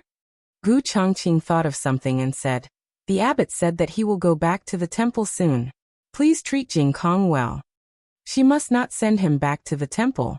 Gu Jiao asked, did you see an old monk? The kind with a white beard.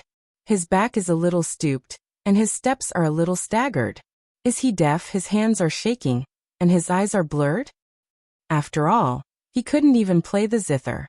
Gu Changqing shook his head decisively. No. Oh right. The abbot asked me to bring you something. He said it's for Jing Kong. Oh. Gu Jiao looked at him. Gu Changqing went outside and took a bundle from the saddle.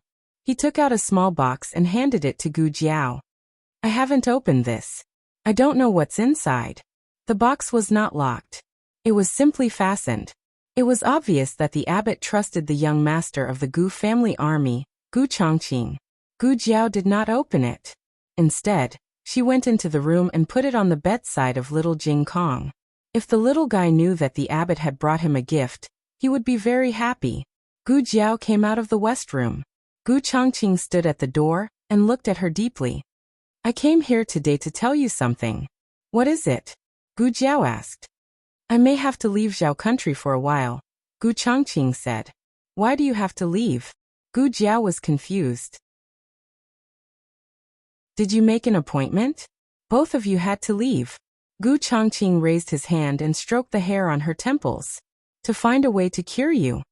You are my sister. I don't want to see you lose control in blood and killing intent.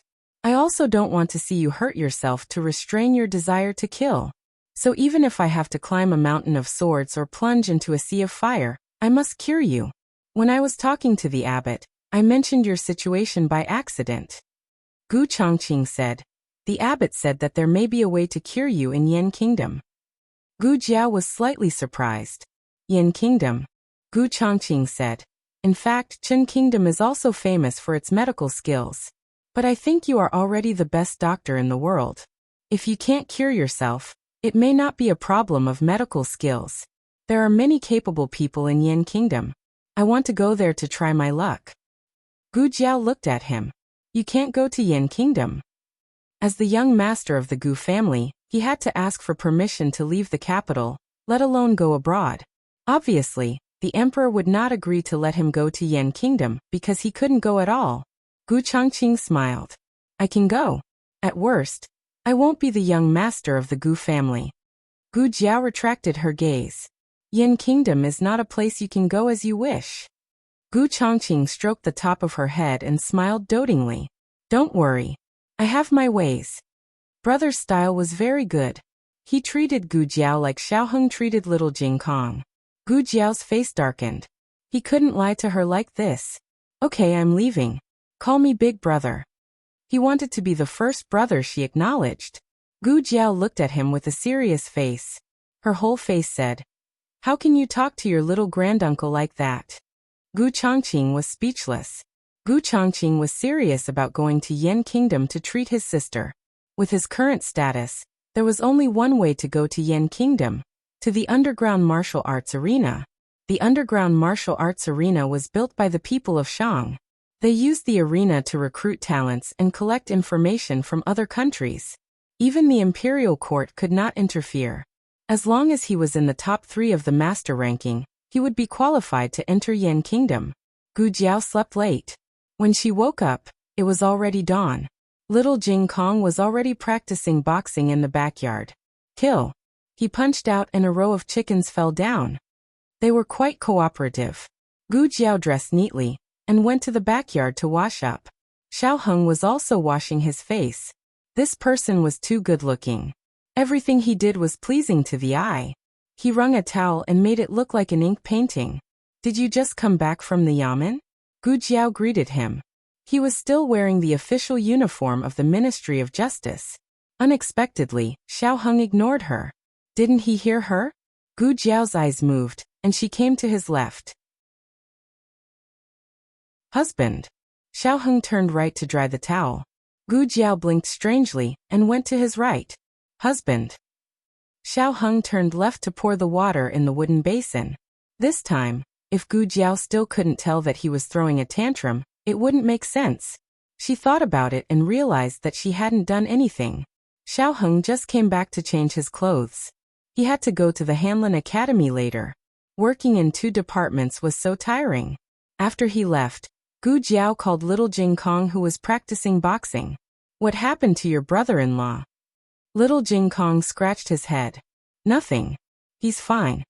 Gu Jiao looked at the empty door. Didn't you notice that he was angry? Is he angry with you or with me? Angry? Little Jing Kong scratched his mushroom head and his eyes lit up. Ah. I know.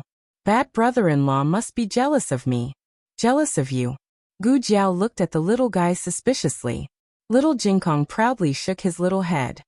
That's right. I went out of the city with Jiao Jiao yesterday. I even heard Jiao Jiao play the guqin. Bad brother-in-law doesn't exist. He has never heard Jiao Jiao play the guqin. I was the first to hear it. Jiao Jiao likes me the most. Gu Jiao did not bother to correct him. What did you say to your brother-in-law? Little Jing Kong said seriously. I said, Jiao Jiao and I went out of the city to see off Jiao Jiao's friends. Jiao Jiao played the guqin to see them off. Jiao Jiao and his friends played the guqin in harmony. It was unparalleled in the world. That was not how the guqin and the guqin should be played. Also, he played the flute. Gu Jiao closed her eyes and slapped her forehead. She screwed up. The latest chapter of this book is not finished yet. For more exciting content, please scan the QR code below to download the app. The novel is updated faster. Millions of novels are free to read. There are all kinds of novels that you can't find online. https://www.zhbqg.com/89642_8964226/1082780022. HTML Genius remembered the website address in 1 second. www.zhbqg.com Bikuj mobile reading website.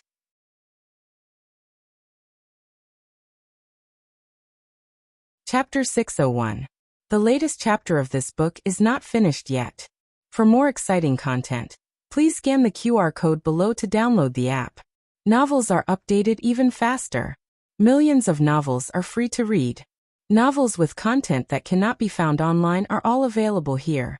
The accident happened too quickly, like a tornado. Princeton had lived next door for so long without a fire in his backyard. He had only done it for Lu Yixing, but the result was a fire burning his eyebrows.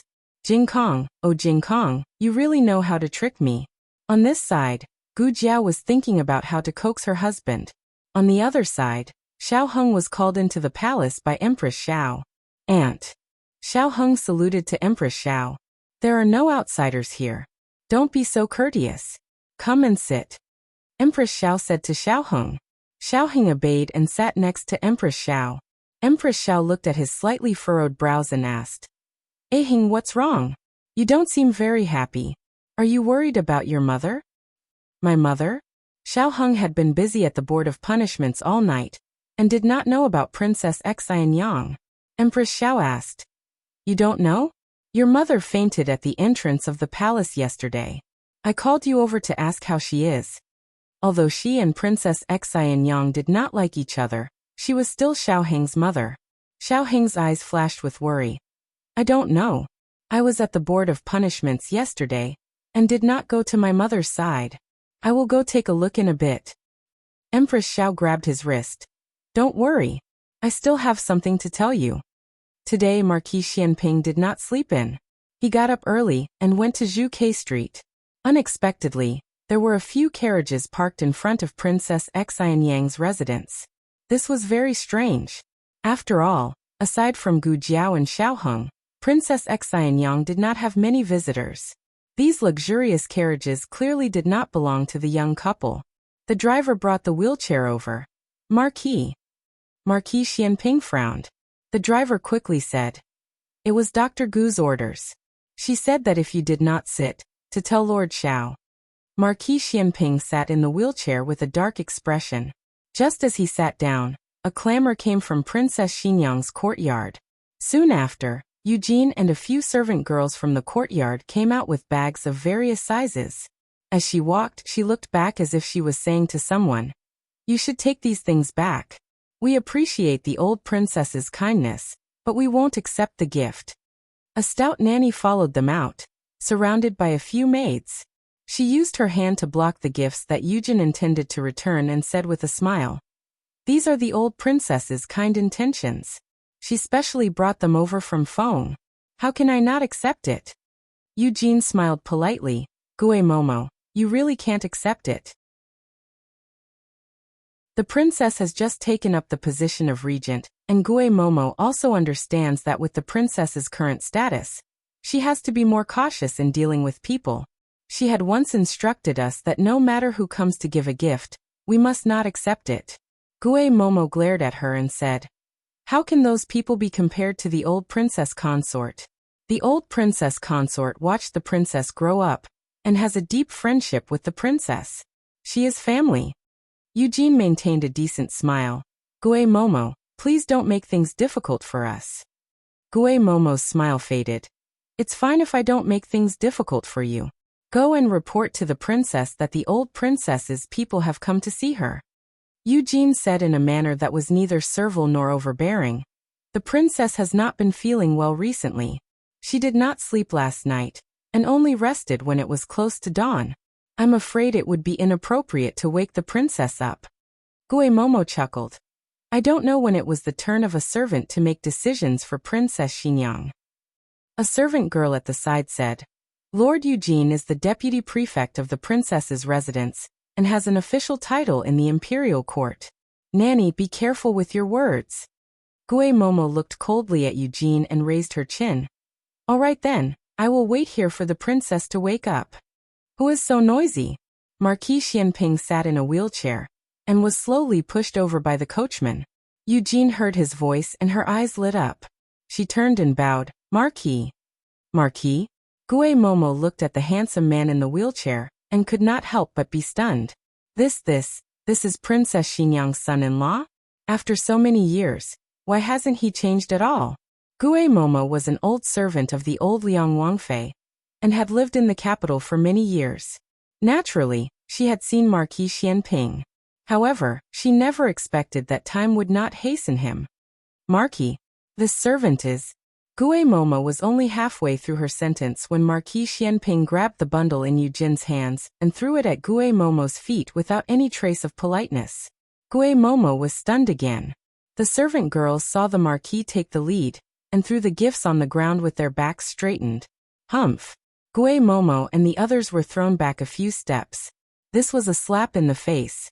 They had come a long way to deliver gifts to Princess Xinyang. Not only did she not want them, she even threw them out. Gue Momo immediately said angrily, Marquis, we are people of the Liang Wangfei. This old servant came on the old Liang Wangfei's orders. Just how powerful was the old Liang Wangfei's and old Liang Wangfei's statuses? When the current Empress Dowager saw the two of them, she had to respectfully call them uncle and aunt. Marquis Xianping and Princess Xinyang were of the same generation. How dare he? Marquis Xianping dared. When he heard Momo's threat, he did not even lift his eyelids. He only lazily leaned back in his chair. Momo was clearly standing and he was sitting, but he had the aura of being number one in the world. Marquis Xianping arrogantly said, "Still not leaving? Are you waiting for this marquis to beat people up?" Momo was furious. "You." A servant beside her said eccentrically. "Forget it, Nanny. Marquis Xianping has been arrogant for more than a day or two. At worst, we can go back and report to the old Liang Wangfei, and let her judge before the emperor. Let's see if someone is bullying the old Liang Wangfei, because he is no longer working in the capital, and doesn't put our Liang Wangfei in their eyes." This was naturally a threat to Marquis Xianping. They did not believe that Marquis Xianping was not afraid of the old Liang Wangfei, or the emperor. Who would have thought that Marquis Xianping would not even use his pestle? Eugene pursed her lips and smiled. She said to Momo and the others, "My marquis has just made a military achievement. Do you think that the emperor will touch him at this critical juncture? Just drive out a few servants. It's not like he's driving out your Wangfei." "My marquis." This was the first time Eugene had addressed Marquis Xianping this way. Marquis Xianping raised his eyebrows. "Did you hear that? Hurry up and scram." Momo gritted her teeth. "Don't swish." Marquis Xianping pulled out the long knife behind his wheelchair. "Murder." Momo was so scared that she covered her head and fled. The others also went straight to their carriages, forgetting to bring their gifts. Eugene instructed the servant girls to throw these eyesores back into their carriages, and the group left dejectedly. Marquis Xianping threw the long knife to the coachman, and pushed the wheelchair into the courtyard. He went to Princess Xinyang's room. As expected, she was not asleep at all. She sat at the head of the bed with a pale face. The wheelchair could not get in. Marquis Xianping thought for a moment, stood up, moved the wheelchair over the threshold, and sat on it again. He came to the bed, and Princess Xinyang turned her back to him. This meant that she refused to communicate with him. Marquis Xianping thought of her illness and didn't dare to get too close. He looked around and made sure that the doors and windows were open before saying, "Qin Fengwan." "Don't ask," Princess Xinyang said softly. Marquis Xianping hesitated and swallowed the words at the tip of his tongue. "Fine, I won't ask. I just came to tell you that you're my Xiaoji's wife. No one can bully you." With that, he planned to push the wheelchair out. However, his wheelchair driving skills were not very good, and he couldn't turn it around after pushing for a long time. He simply stood up and used his hands to grab the wheelchair and turn it around. Just as he put the wheelchair on the ground, he heard Princess Xinyang mutter, "I'm still a princess." Marquis Xianping frowned. Marquis Xianping didn't stay here for long, afraid that it would cause her discomfort.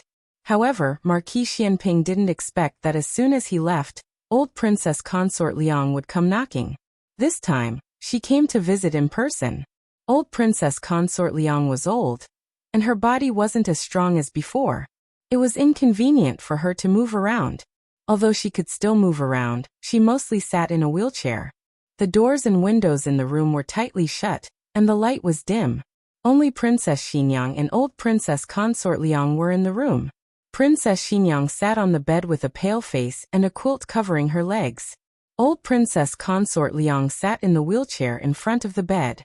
Her two old and skinny hands held Princess Xinyang's hands tightly as she called out in a choked voice. "Nan Nan." Nan Nan was Princess Xinyang's pet name.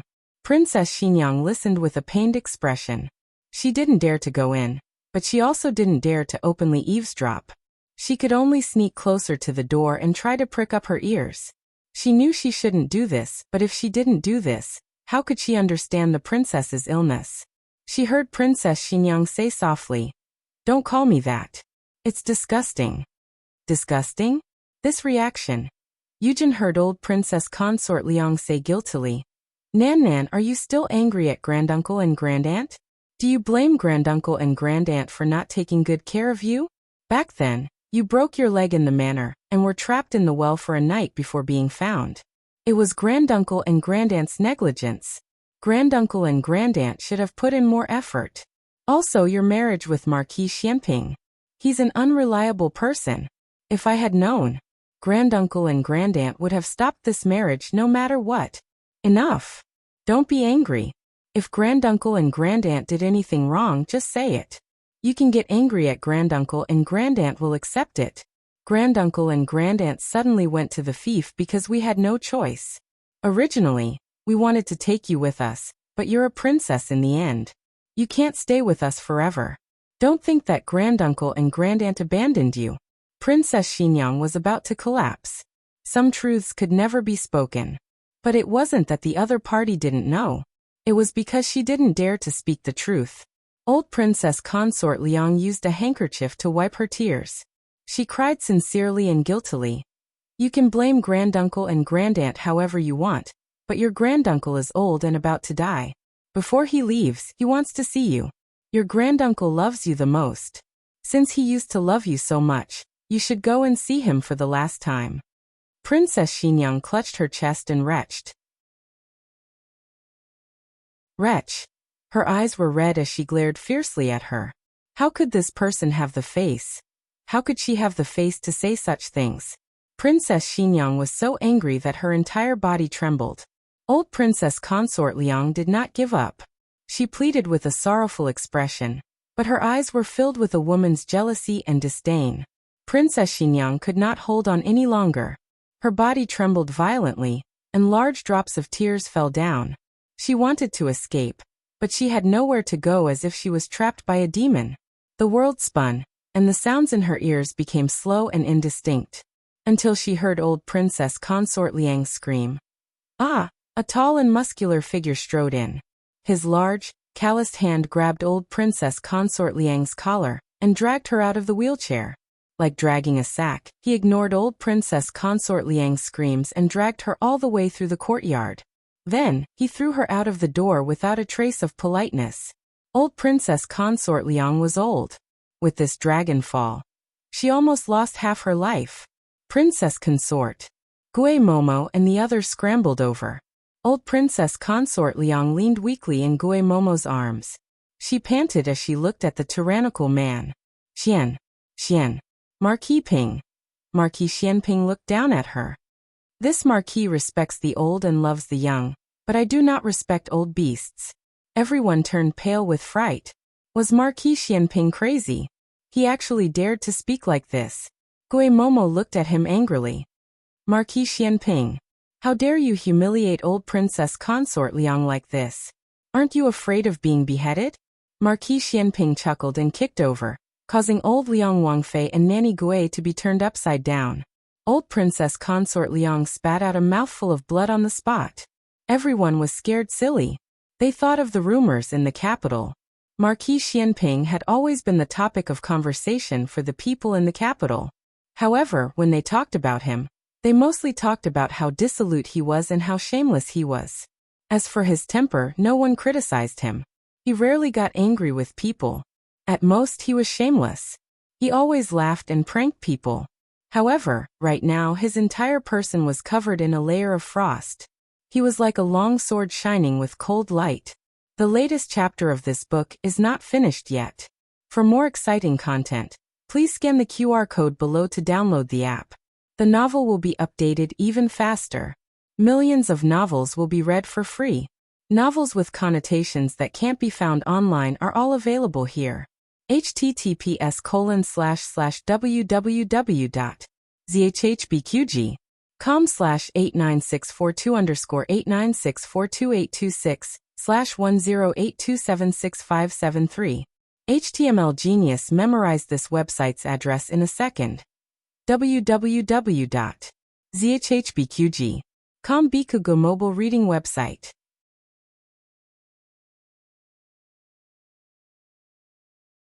Chapter 602. The newest chapter of this book is not finished. For more exciting content, please scan the QR code below to download the app. Novels are updated even faster. Millions of novels are free to read. Novels with content that cannot be found online are all available here. Old Liang Wangfei had brought guards with her when she came out, but everyone was intimidated by Marquis Xianping's presence. No one dared to charge forward and fight him. Marquis Xianping was a military general who had been on the battlefield. He had killed more than 1,000 enemies. How could these guards who had not seen the world compare to him? Old Liang Wangfei was momentarily stunned by Marquis Xianping's aura. Most people in the world bullied the weak and feared the strong. However, as the saying goes, the strong feared the unreasonable, and the unreasonable feared the reckless. Marquis Xianping was the reckless. Gui Mama's face paled. You are too much. If His Majesty knew you treated my Wangfei like this, he would definitely kill you. Kill you. Scram! Marquis Xianping shouted. Gui Mama, who had been clamoring earlier, rolled and crawled over to help her mistress up. She dragged her mistress onto the carriage and left with her tail between her legs. She had come to Vermilion Bird Avenue twice in one day and had been humiliated both times. She would probably have a knot in her heart for the rest of her life. After old Liang Wangfei and her entourage left, the carriage driver hurriedly pushed the wheelchair over. Marquis Xianping sat down in the wheelchair as though nothing had happened. Eugene walked forward with a complicated expression. Looking at the carriage that was leaving, she said worriedly, "Marquis, you hit old Liang Wangfei." Marquis Xianping had suddenly appeared. Without saying a word, he had burst through the door and dragged old Liang Wangfei out. Eugene seriously suspected that he did not know who was inside.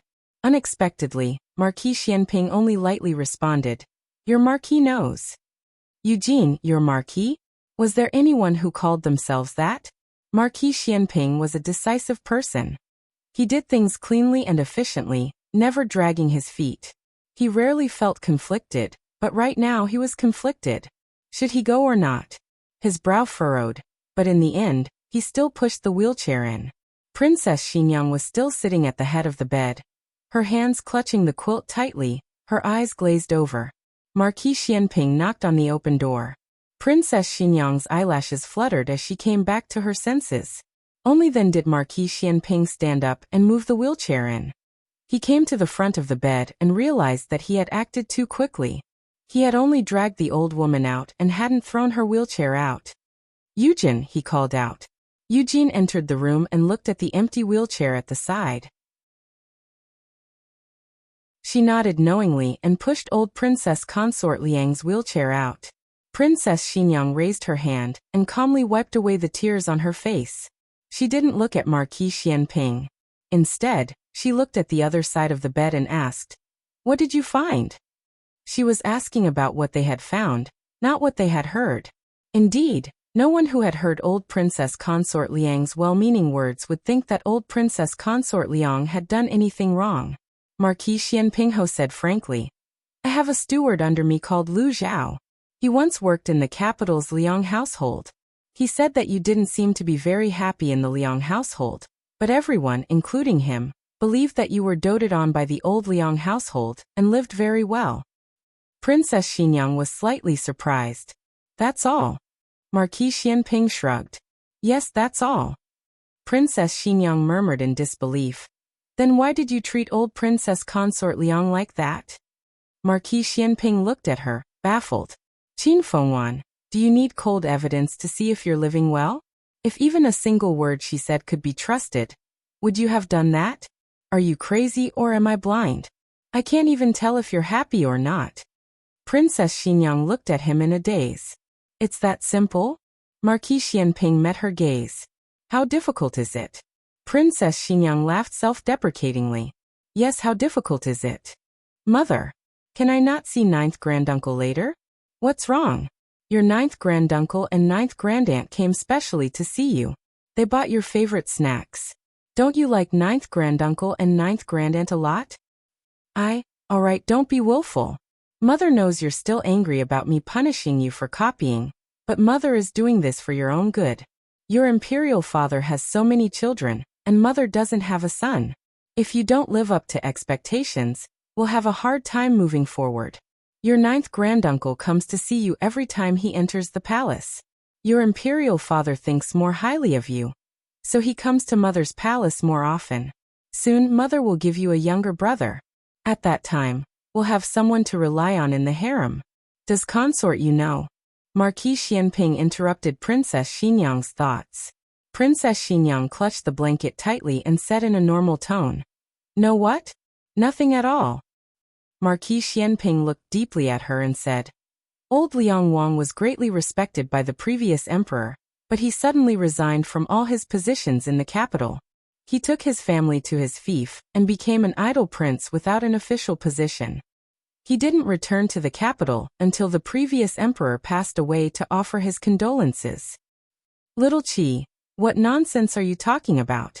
You can't speak without evidence, understand? Father, Little Qi is the smartest princess in Zhao country. Your studies are the best of all the princesses. Unfortunately, you're not a man. Father has high hopes for you. Little Qi, don't disappoint father. But father, Little Qi is really scared. Princess Xinyang's knuckles turned white. In this world, if even her father couldn't protect her, then who else could? She had already lost all her faith. She stood in the abyss where she couldn't shout. No one would ever hear her. Marquis Xianping said, "If the previous emperor can't kill him, I'll kill him." Princess Xinyang's eyes trembled, and she turned to look at Marquis Xianping. Marquis Xianping stood up and stared at her. "Qin Fengwan, I'll kill this person." Princess Xinyang opened her mouth, and her eyes reddened. "Are you crazy?" Marquis Xianping didn't say anything and turned around with a dignified expression. Princess Xinyang stopped him. "You don't even like me. Why are you doing this?" There was no love between them.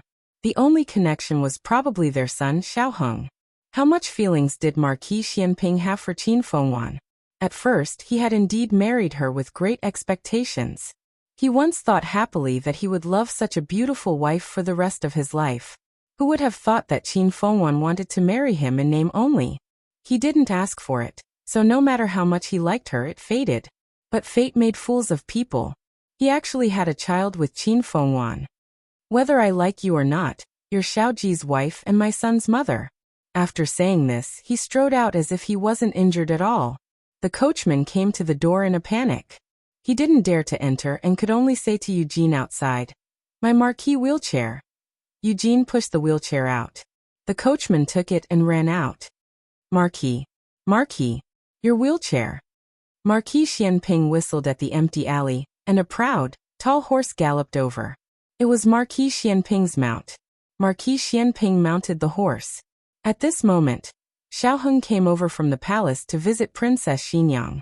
He had just gotten off the carriage and almost bumped into Marquis Xianping's horse. Marquis Xianping tightened the reins and turned the horse in another direction. Xiaoheng saw that he was in a hurry. Although he didn't pay much attention to him, he still said, "You haven't recovered from your injuries. You can't ride a horse." He had to listen to his son, but not now. Old Liang Wangfei said that the old thing didn't have long to live. He was afraid that if he didn't hurry, the old thing would die peacefully on the bed.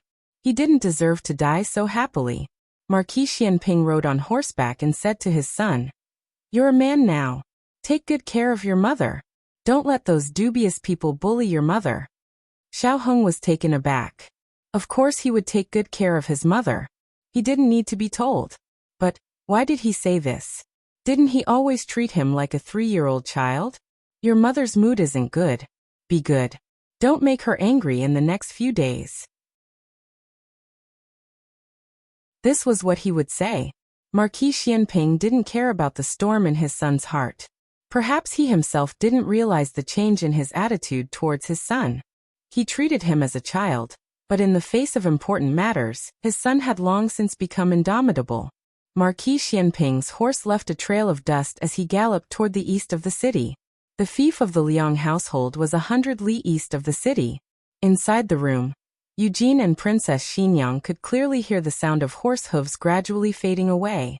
Eugene didn't understand much, but she could roughly guess what Marquis Xianping was going to do. She looked worriedly in the direction of the door and said, "Princess, the Marquis he." Princess Xinyang lowered her eyes and said in a low voice, "Idiot." The newest chapter of this book is not finished. For more exciting content, please scan the QR code below to download the app. Novels are updated even faster. Millions of novels are free to read. Novels with connotations that can't be found online are all available here. https://www.zhhbqg.com/89642_896422826/1082564447 HTML Genius remembers this website's address in 1 second. www.zhhbqg.com Biku Pavilion's mobile reading website.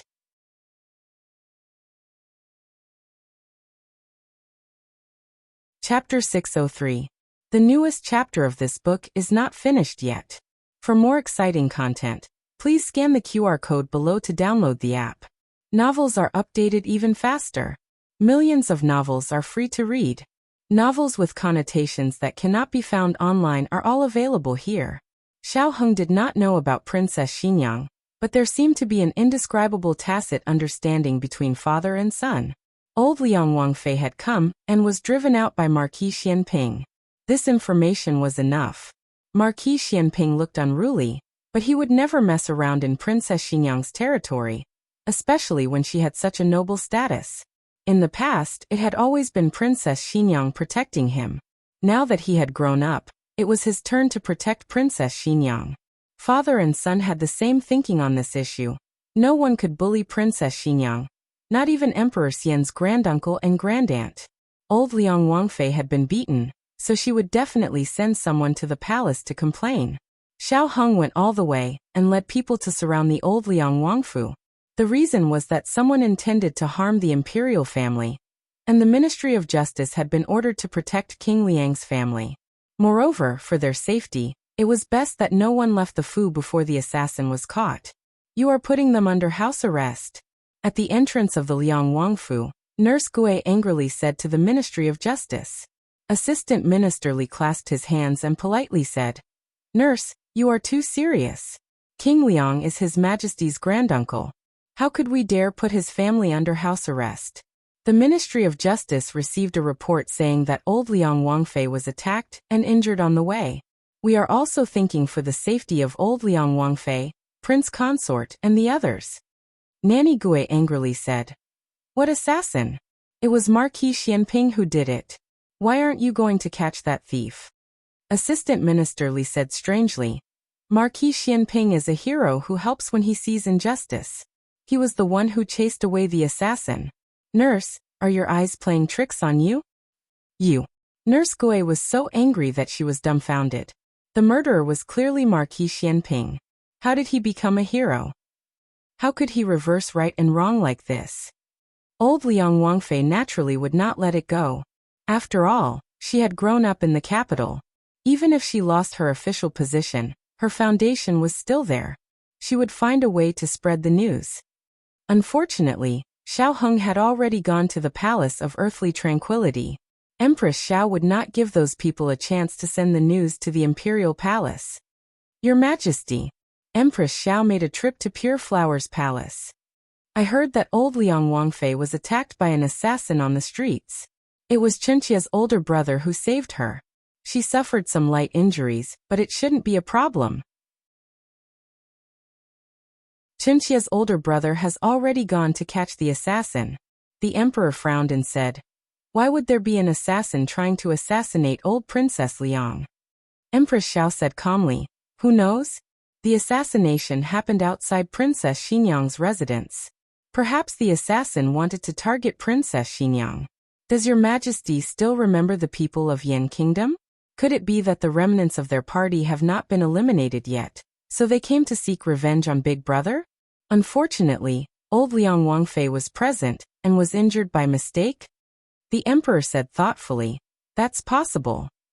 Empress Zhao's eyes flashed as she said with a smile, "It's better to be safe than sorry. The Board of Punishments has already protected the Liang Palace. Ahing will pay close attention to the Liang Palace's movements. Your Majesty, there is no need to worry." The emperor nodded. "With Ahing taking care of things, we are at ease." Empress Xiao pursed her lips and held back her laughter, saying, "This concubine sent an imperial physician and eunuch Su to the Liang Palace to take care of old Liang Wangfei." The emperor praised, "Sure enough, you are meticulous." Empress Zhao's smile was brilliant. Was it not meticulous? Not only did they put you under house arrest, they also kept an eye on you. In truth, Empress Xiao was not clear on what had happened, but the trust between family members did not require any conditions. She would not allow anyone to have the opportunity to smear her brother's name in front of His Majesty. Wait a moment. It seemed that her brother had indeed taken action. Forget it, her brother could bully others, but others could not bully her brother. There were many patients today, so Gu Jiao remained in the medical clinic for the entire day. Only when it was close to evening did she finally have a bit of free time. She returned to her small courtyard and first examined Mo Qianshue's injuries.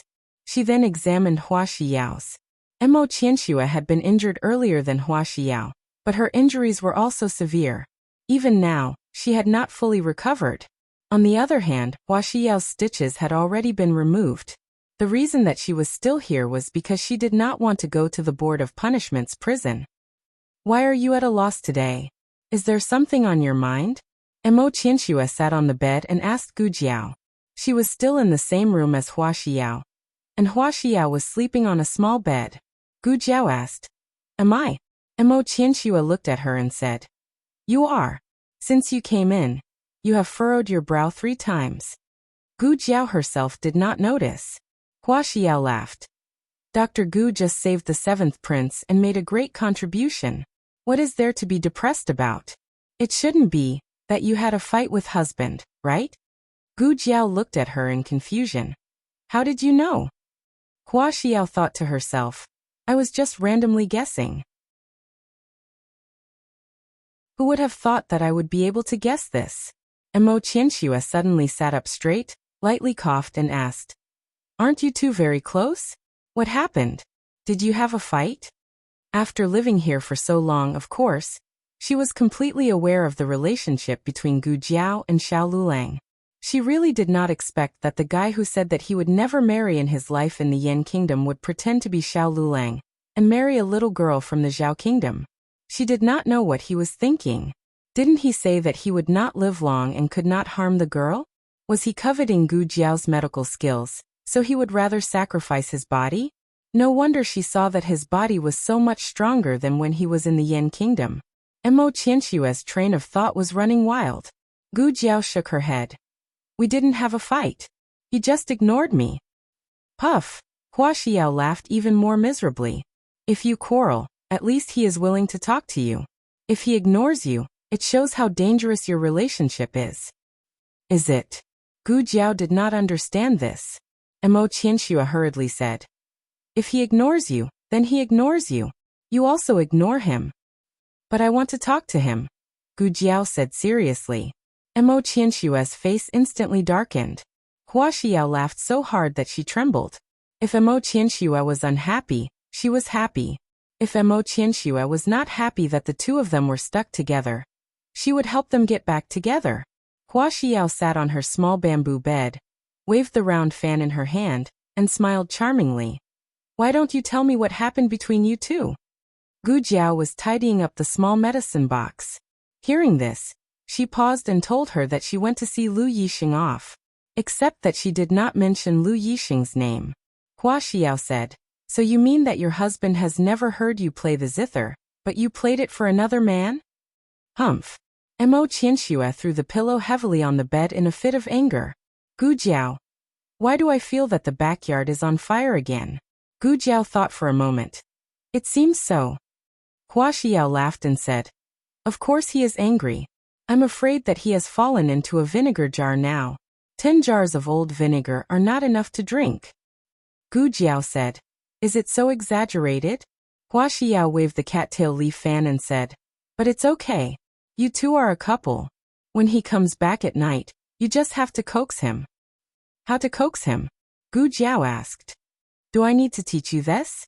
You two are a couple. Hua Xiao glanced at Gu Jiao. Seeing that she was still confused, Hua Xiao covered her eyes with the cattail leaf fan and whispered. He usually likes. Hua Xiao, shut up. Mo Qianxue threw a pillow at her. Hua Xiao dodged sideways.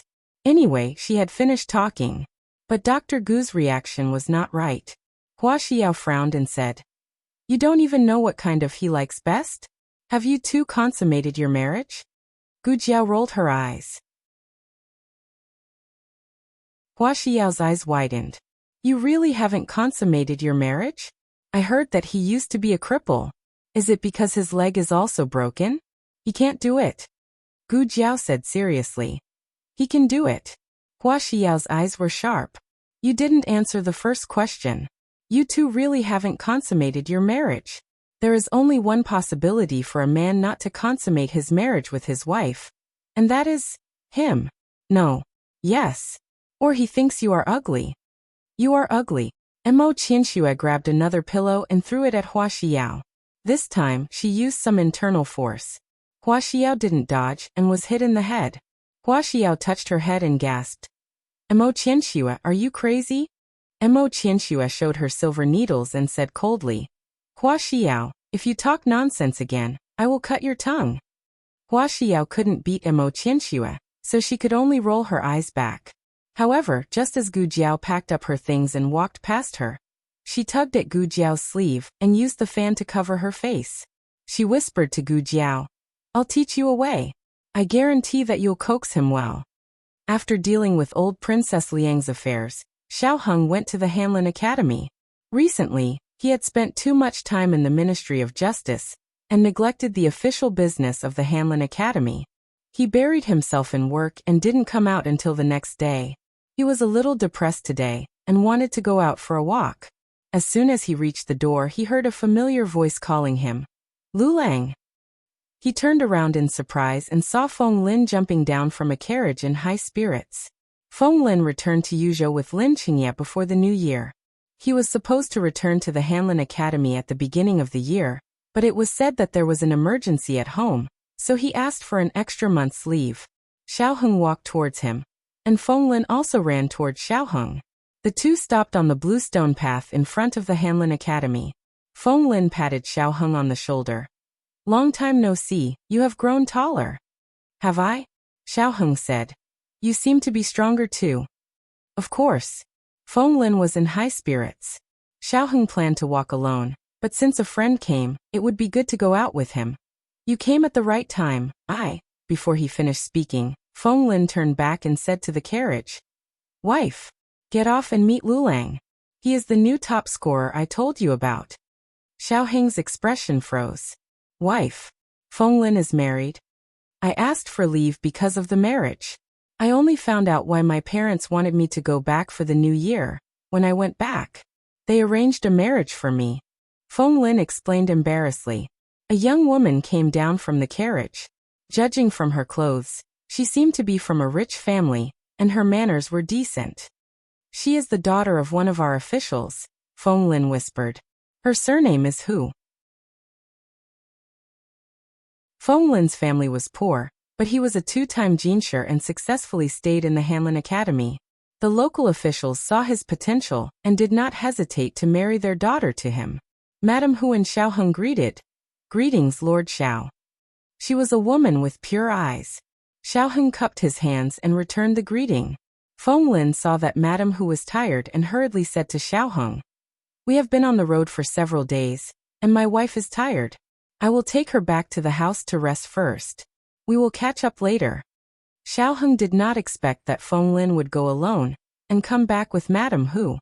Judging from their intimate behavior, it was obvious that they were newlyweds who loved each other very much. After Feng Lin got into the carriage, he lifted the curtain and said to Xiao Heng, Oh right, Lin Qingye is also married. He will come back a month later. I think his father said that he is very smart and should leave a few more for the Lin family. I think he will come to the capital with 3 people next time. Lin Qingye was one, his wife was one, and his wife was pregnant with another one. Xiao Heng felt as if he had been shot in the knee by an arrow. Hey Lu Lang, you haven't gone back yet? Ning Ziyuan walked out of the Hanlin Academy and looked at the carriage in the distance. Who is it? Xiao Heng said. It's Feng Lin. He is back in the capital. Ning Ziyuan smiled. Oh, you are finally willing to come back. Where is Lin Qingye? You mean Lin Qingye? Xiao Heng said. He is coming back next month. Oh. Xiao Heng really wanted to find someone to have a drink with. His heart was flustered. Brother Ning, do you want to go out for a walk? Ning Ziyuan should be fine. He had been married to his wife for many years, and their children were all grown up. An old married couple would not be as clingy as a young couple. Unexpectedly, Ning Ziyuan scratched his head and chuckled. I am afraid I am not free today. My wife is pregnant. I have to go back and accompany her. Xiao Heng, who had eaten 3 bowls of dog food in a row. Xiao Heng's heart was really stifled. After Ning Ziyuan left, he took a deep breath for a long time and turned to go back. Suddenly, a carriage stopped in front of him. The masked coachman jumped out of the carriage and bowed to Xiao Heng. May I ask if you are Lord Xiao of the Hanlin Academy? My master would like to see you. Xiao Heng looked at him speechlessly. Do you think I can't recognize you as Xiao Sanzi just because you are wearing a mask? Change the carriage? Xiao Sanzi thought he had disguised himself well and said, Would Lord Xiao do me the honor? Xiao Heng looked at him indifferently. Okay, I will do you the honor. Xiao Sanzi. Was it that easy? Shouldn't he ask who his master was? Did he memorize the rest of the lines for nothing? My family. Xiao Sanzi still decided to finish his lines, but Xiao Heng was too lazy to listen and directly got into the carriage. Let's go. Xiao Sanzi. Xiao Sanzi drove to a pavilion on the outskirts of the city. Night fell, and the evening wind blew gently. The pavilion was covered with a hazy gauze, and the strips of gauze fluttered in the wind.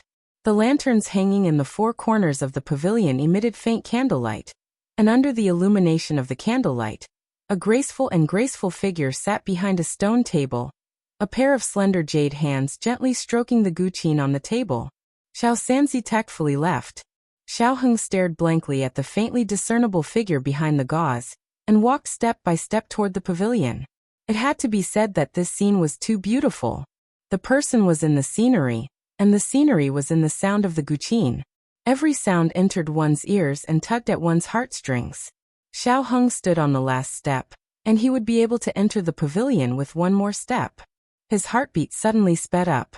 But at this moment, a gentle breeze blew, and the gauze was blown to his feet and he stepped on it.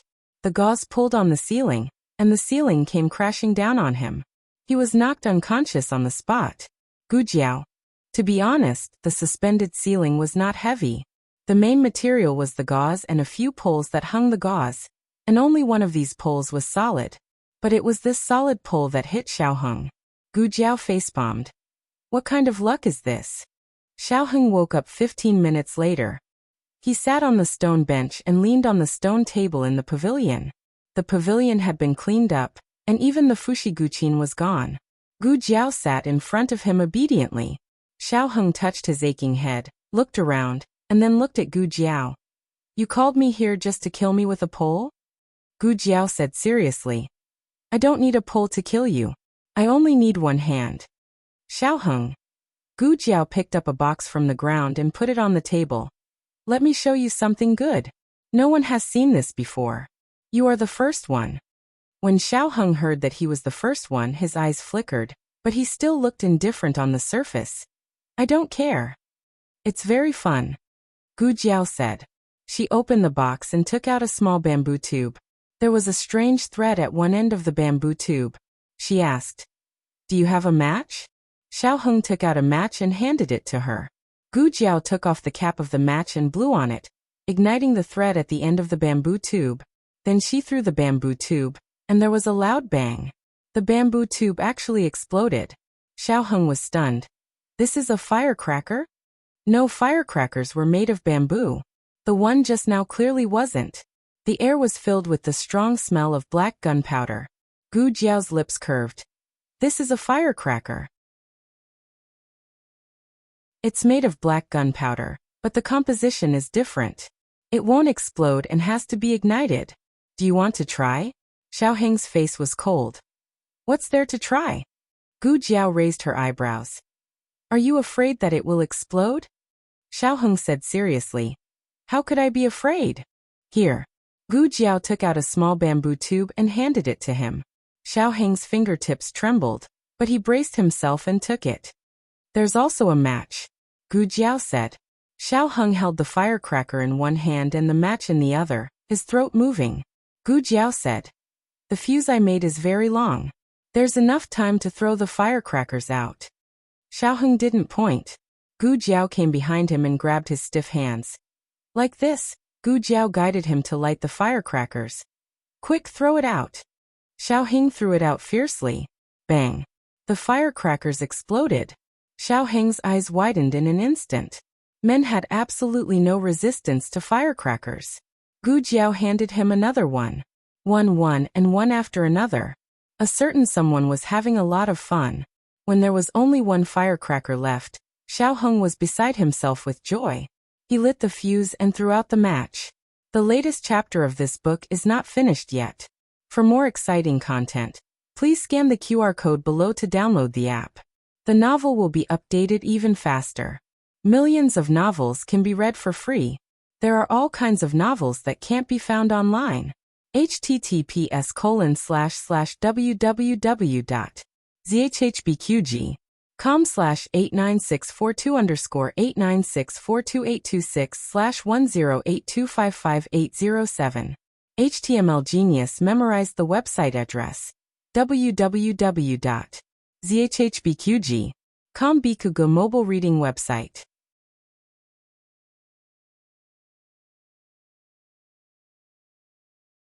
Chapter 604. The latest chapter of this book is not finished yet.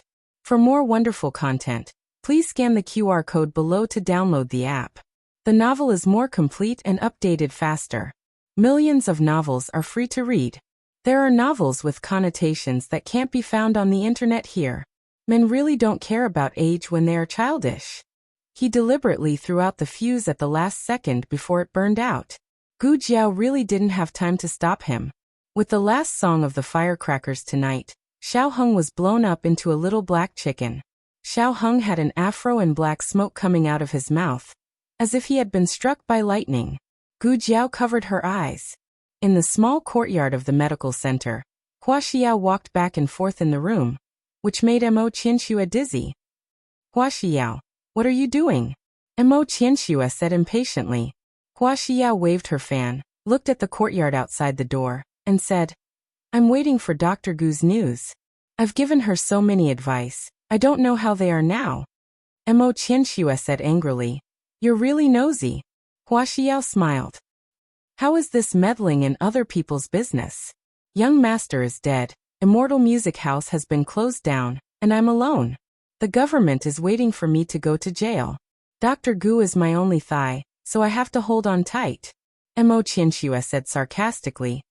Oh, I wonder who was the one who swore to be loyal to young master and scolded me for having no conscience and biting the hand that feeds me. Hua Xiao was not angry and said with a smile, I'm not like you. I've never betrayed young master from beginning to end. It's just that he's gone, so I can't be buried with him.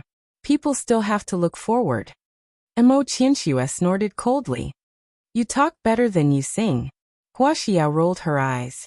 I don't want to quarrel with you. I'm going to wait for Dr. Gu. However, Dr. Gu has prepared so many surprises for Lord Xiao. I think he must have been so happy with Lord Xiao that he forgot about home. Mo Qianxue wished she could find something to sew up Hua Xiao's mouth. Hey, I'm back. Hua Xiao saw a familiar figure flashing by the back door of the lobby from a distance. She lifted her skirt and trotted all the way with a round fan. Mo Qianxue couldn't help but stretch her neck to look outside. Hua Xiao entered the lobby, grabbed a medicine boy and asked, Where is Dr. Gu? I saw her just now. The medicine boy blushed when Hua Xiao grabbed his arm. Dr. Gu is in the consulting room in the east. Hua Xiao ignored him and walked into the consulting room where Gu Jiao was. Gu. She pushed open the door and choked on her words. This. Who is this little coal in a wheelchair? Hubby, bear with it. It'll be better soon. Gu Jiao squatted down and finished bandaging Xiao Heng's injuries. His injuries were mainly on his left arm and left foot. His left arm had been injured by the firecrackers, and Gu Jiao had wrapped his arm like a mummy from his hand to his shoulder. As for his left leg, it was injured when he was hit by a wooden pole. Gu Jiao helped him up and put him on the stone bench. He was not walking at that time, so he did not notice it immediately. When he was about to go back to the carriage, he found that his foot was actually sprained. Then there were some scratches and bruises, so Gu Jiao bandaged it and made it stop. It was also a mummy's leg. Hua Xiao's body trembled. Dr. Gu, people should be sincere when apologizing, but your apology is killing people. Gu Jiao pushed Xiaoheng back to Clearwater Alley in the wheelchair. It was late at night, and only the sound of footsteps and the creaking of the wheelchair could be heard in the noisy alley. Everyone in the family was asleep, and the bad brother-in-law was not there. Little Jing Kong decisively climbed into Huang Fuxian's bed with a small pillow. Because of Huang Fuxian, the threshold of their house had been changed, so the wheelchair was very easy to push. Gu Jiao pushed him to the door of the west room. Thinking of what happened tonight, she felt sorry. She promised to coax him, but how did it turn out like this? She thought for a while, bent down, and whispered in his ear, "Actually, I have prepared a surprise." Before she finished the word surprise, Xiaoheng pushed the wheelchair into the room with his right hand. He turned the wheelchair, closed the door, and bolted it in one breath. Then he turned around again, leaned on the wheelchair, and covered his chest with his hand. He breathed a sigh of relief. Phew! He couldn't be surprised anymore, or he would die. Gu Jiao scratched her head. Did he manage to coax her or not? Then, "Good night, husband." She said good night to the door of the west room, and turned back to the east room. Gu Jiao fell asleep quickly. Since the dream of the Gu family, Gu Jiao hadn't had a dream for almost half a year. However, her dream came again tonight. She thought she would dream of someone around her again, but it turned out to be someone irrelevant. She didn't know any of them. Or to be exact, she didn't see the faces of those people at all.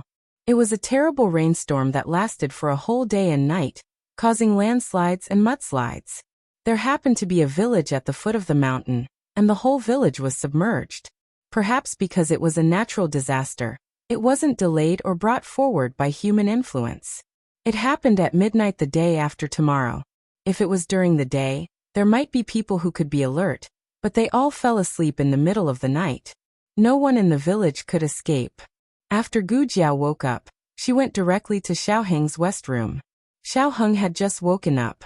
Men would feel shy when they woke up early in the morning, especially young men who were full of vigor. Generally, in this case, Xiaoheng would calmly wait for it to subside before he lifted the quilt and got out of bed. Unexpectedly, Gu Jiao suddenly knocked on the door. "Husband, are you up? I have something to tell you." Xiaoheng looked at his swaggering self and panicked. Wait. "Husband, it's a little urgent," Gu Jiao said. "I'm coming in." Xiaoheng was at a loss. In a panic, he grabbed a pillow to cover his legs and looked at the door latch seriously. Door latch. Did he have to open the door for her? Wouldn't that be? Xiaoheng looked at the door latch and the pillow covering it. If he got up, he would be exposed. If he didn't get up, he couldn't open the door for her. Click. The door latch fell off. Gu Jiao was confused. "I didn't do it on purpose." She really didn't. Xiaoheng coughed softly and secretly turned his face. He whispered, "I almost forgot how good she is. I was actually worried that she couldn't open the door." Gu Jiao stepped in and looked at him by the bed. "How's your injury? Do you feel any pain or discomfort anywhere?" Xiaoheng pressed down on the pillow on his lap without a trace and said seriously, No. By the way, what did you say was urgent?" Gu Jiao said bluntly, "It's going to rain heavily in Pinghua Prefecture City. It's very likely that it will cause landslides and mudslides. When that happens, the nearby villages will be in danger. Pinghua Prefecture City is 100 miles away. How do you know that it's going to rain heavily?" Xiaoheng knew that she knew how to observe the weather, but she couldn't observe it so far away. Gu Jiao thought for a while and said, "Would you believe me if I said that I saw it in a dream?" Xiaoheng was speechless. Gu Jiao took out a map of Zhao country and pointed at the place where the natural disaster happened. "It's here." Xiaoheng frowned. He thought for a while and nodded. "I know. I'll go to the palace and report to His Majesty. I'll ask him to send people to evacuate the villages as soon as possible." Gu Jiao said, "It'll start raining at noon. We have to get there before midnight tomorrow." That was the time when landslides and mudslides appeared. Gu Jiao added, "It's best to send a letter by pigeon. If they rushed there, they would encounter a rainstorm on the way." "Okay." Xiaoheng agreed. Although he didn't know how she saw it, Xiaoheng trusted her. Gu Jiao put away the map and prepared to leave. Before she left, she suddenly looked at the pillow on Xiaoheng's legs and said calmly, It's just a physiological phenomenon. There's nothing to hide. Xiao Heng's eyes trembled. Gu Jiao said, "Don't crush it." Xiao Heng was speechless. During breakfast, the whole family knew about Xiao Heng's injury. Xiao Heng said that it was an accident, but no one in the family was surprised. After all, it wasn't the first time he was unlucky. Recently, they had been wondering why Xiao Heng hadn't been unlucky for a long time. Did his luck change? Everyone looked at him and nodded. That's right. He was still the familiar Lulang. After breakfast, Xiao Heng sat in Lu Quan's carriage and entered the palace. Halfway there, he met Eugene, who was going out to buy things. Eugene didn't know that Xiao Heng had an urgent matter to attend to. After she recognized Lu Quan, she called out to Xiao Heng's carriage. Young Marquis. Two carriages stopped on the street in different directions. Eugene lifted the curtain and said to Xiao Heng, "Is it worth it to go to work so early? What happened to your arm? And your leg?" Xiao Heng's arm and leg were wrapped in thick cloth. Xiao Heng didn't care and said, "I'm fine. I just fell. I have something to report to His Majesty." Eugene's heart ached. "You're injured to this extent. It's better if you don't go. I'll report to the princess." It would be the same if Princess Xinyang went to see His Majesty. Xiao Heng said, "It's too late. There's going to be a storm in Pingyue Prefecture City. It's very likely that the mountain will collapse. We have to evacuate the villagers at the foot of the mountain as soon as possible." Eugene frowned. Pingyue Prefecture City? Isn't that King Liang's fief? Xiao Heng nodded. That's right. Eugene's expression changed. "Oh no," Xiao Heng asked in confusion. "What's wrong?" Eugene tightened the carriage window. "The Marquis is going to Pingyue Prefecture City." Xiao Heng knew that Marquis Xianping had left, but he didn't know where he was going. Why is he going to Pingyue Prefecture City? Eugene looked around and said softly, "He's going to assassinate King Liang." Xiao Heng's expression changed as well. The landslide was on the path to King Liang's residence. The latest chapter of this book is not finished yet. For more exciting content, please scan the QR code below to download the app. The novel will be updated even faster. Millions of novels will be read for free. Novels with connotations that can't be found on the internet can be found here. https://www.zhhbqg.com/89642_896428226/1082366601. HTML Genius memorized this website's address in 1 second. www.zhhbqg.com Biku Pavilion's mobile reading website.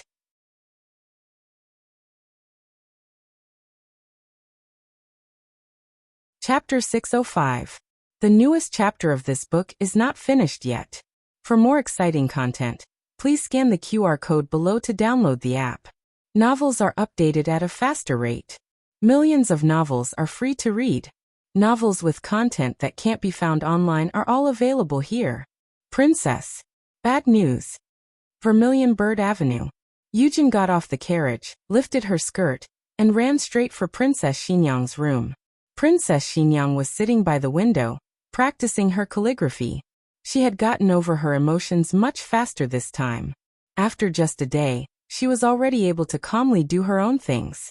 As she practiced, she asked softly, "It's so early in the morning. Why are you so flustered? This isn't like you."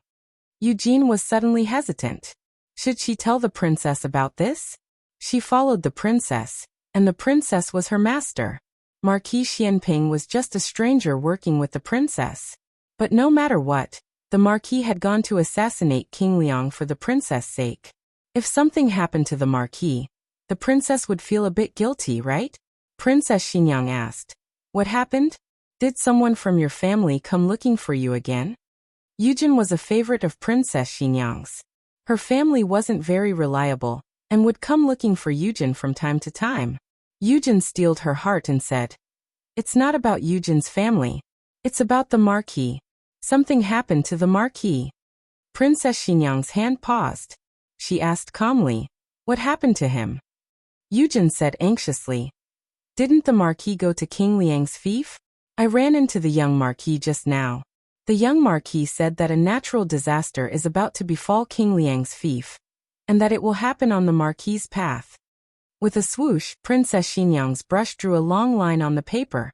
On the street, Lu Quan glanced at the curtain of the carriage. He had heard everything that Yujin and Xiaoheng had said just now.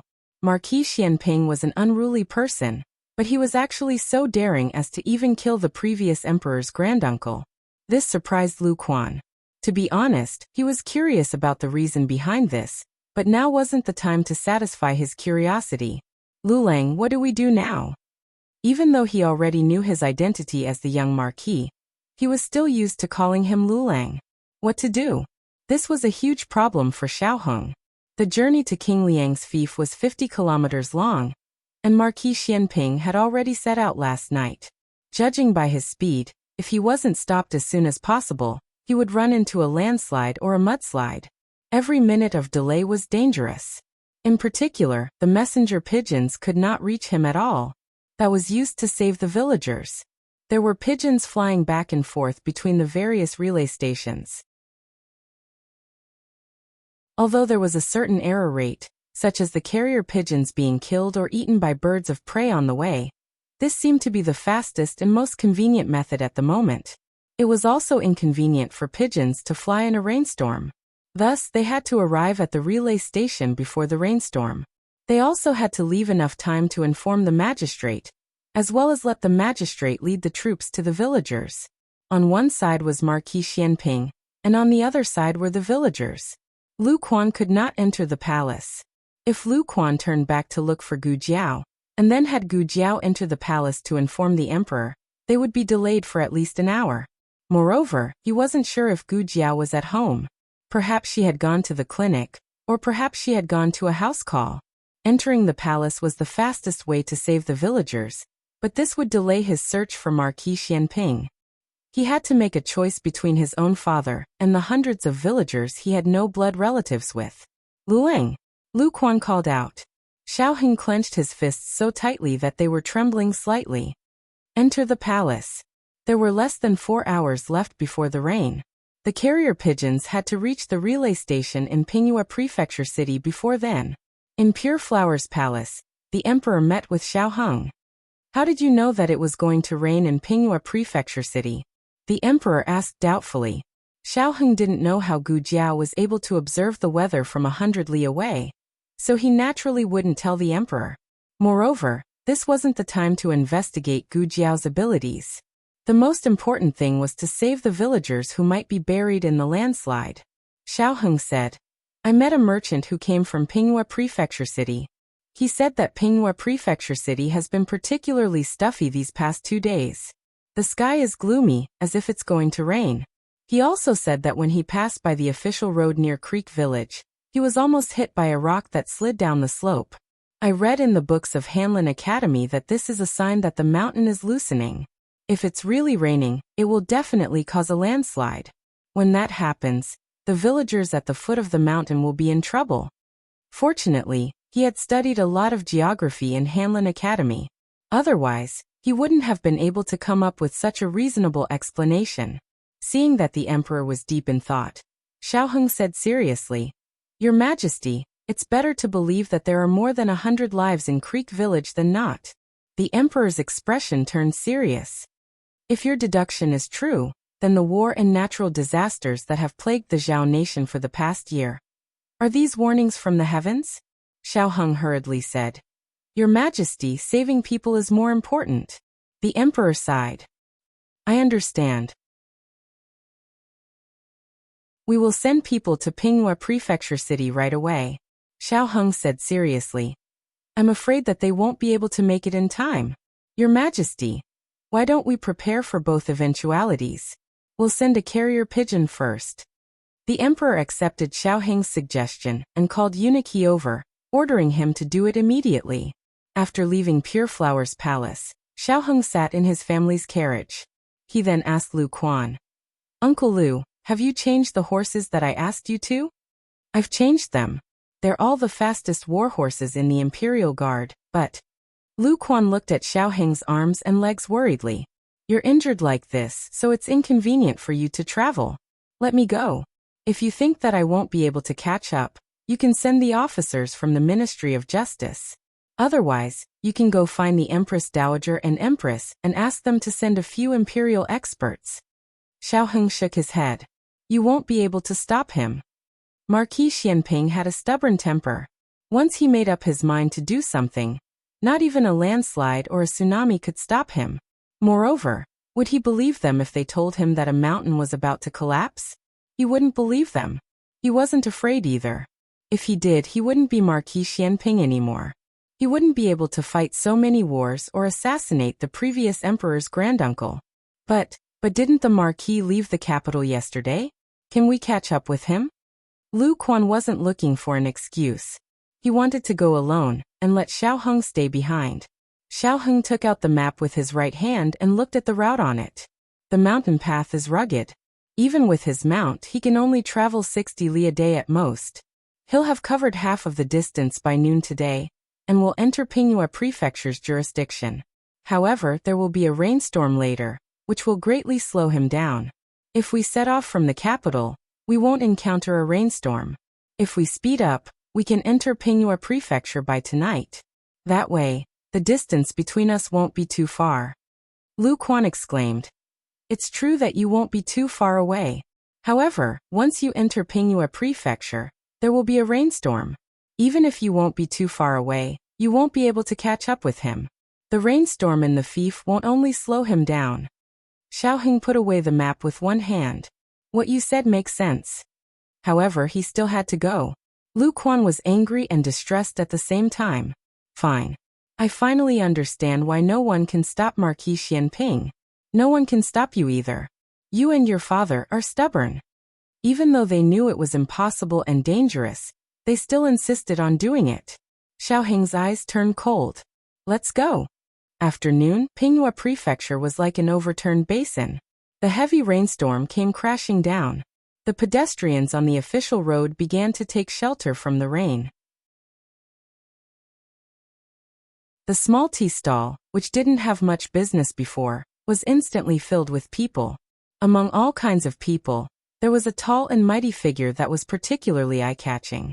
First of all, he had the most handsome face in Zhao Nation. No matter where he stood, he would be extremely handsome. Second of all, he exuded a noble and murderous aura. Even the horse next to him was more ferocious than the other horses. There was a strange phenomenon in the tea stall.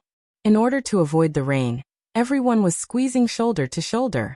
However, there wasn't a single guest sitting at his table. In the past, when Marquis Xianping went to the battlefield, he didn't have such a murderous aura. He was good-looking and always had a smile on his face. He belonged to the romantic and amiable type. Today, it was because he had been suppressing the anger in his heart to chop King Liang into 8 pieces that he had suddenly become a person who did not want to come near. There was a group of robbers hiding among the guests who were taking shelter from the rain. However, the robbers were scared out of their wits. Marquis Xianping didn't come to take shelter from the rain. He came to feed the horse. After the horse was full, he opened the door and left. He reached into his pocket and took something out. He was dressed luxuriously and had an extraordinary aura. When the owner saw him take out money, his eyes lit up. In the end, he saw him take out a copper coin and put it on the table. The owner of the tea stall doubted his eyes. It wasn't a copper coin. It was a silver ingot, right? He could tell that he was a noble at first glance. Why was he so stingy? The owner of the tea stall walked over and carefully counted it 3 times. It was really a copper coin. Sir. The owner of the tea stall boldly called out to Marquis Xianping.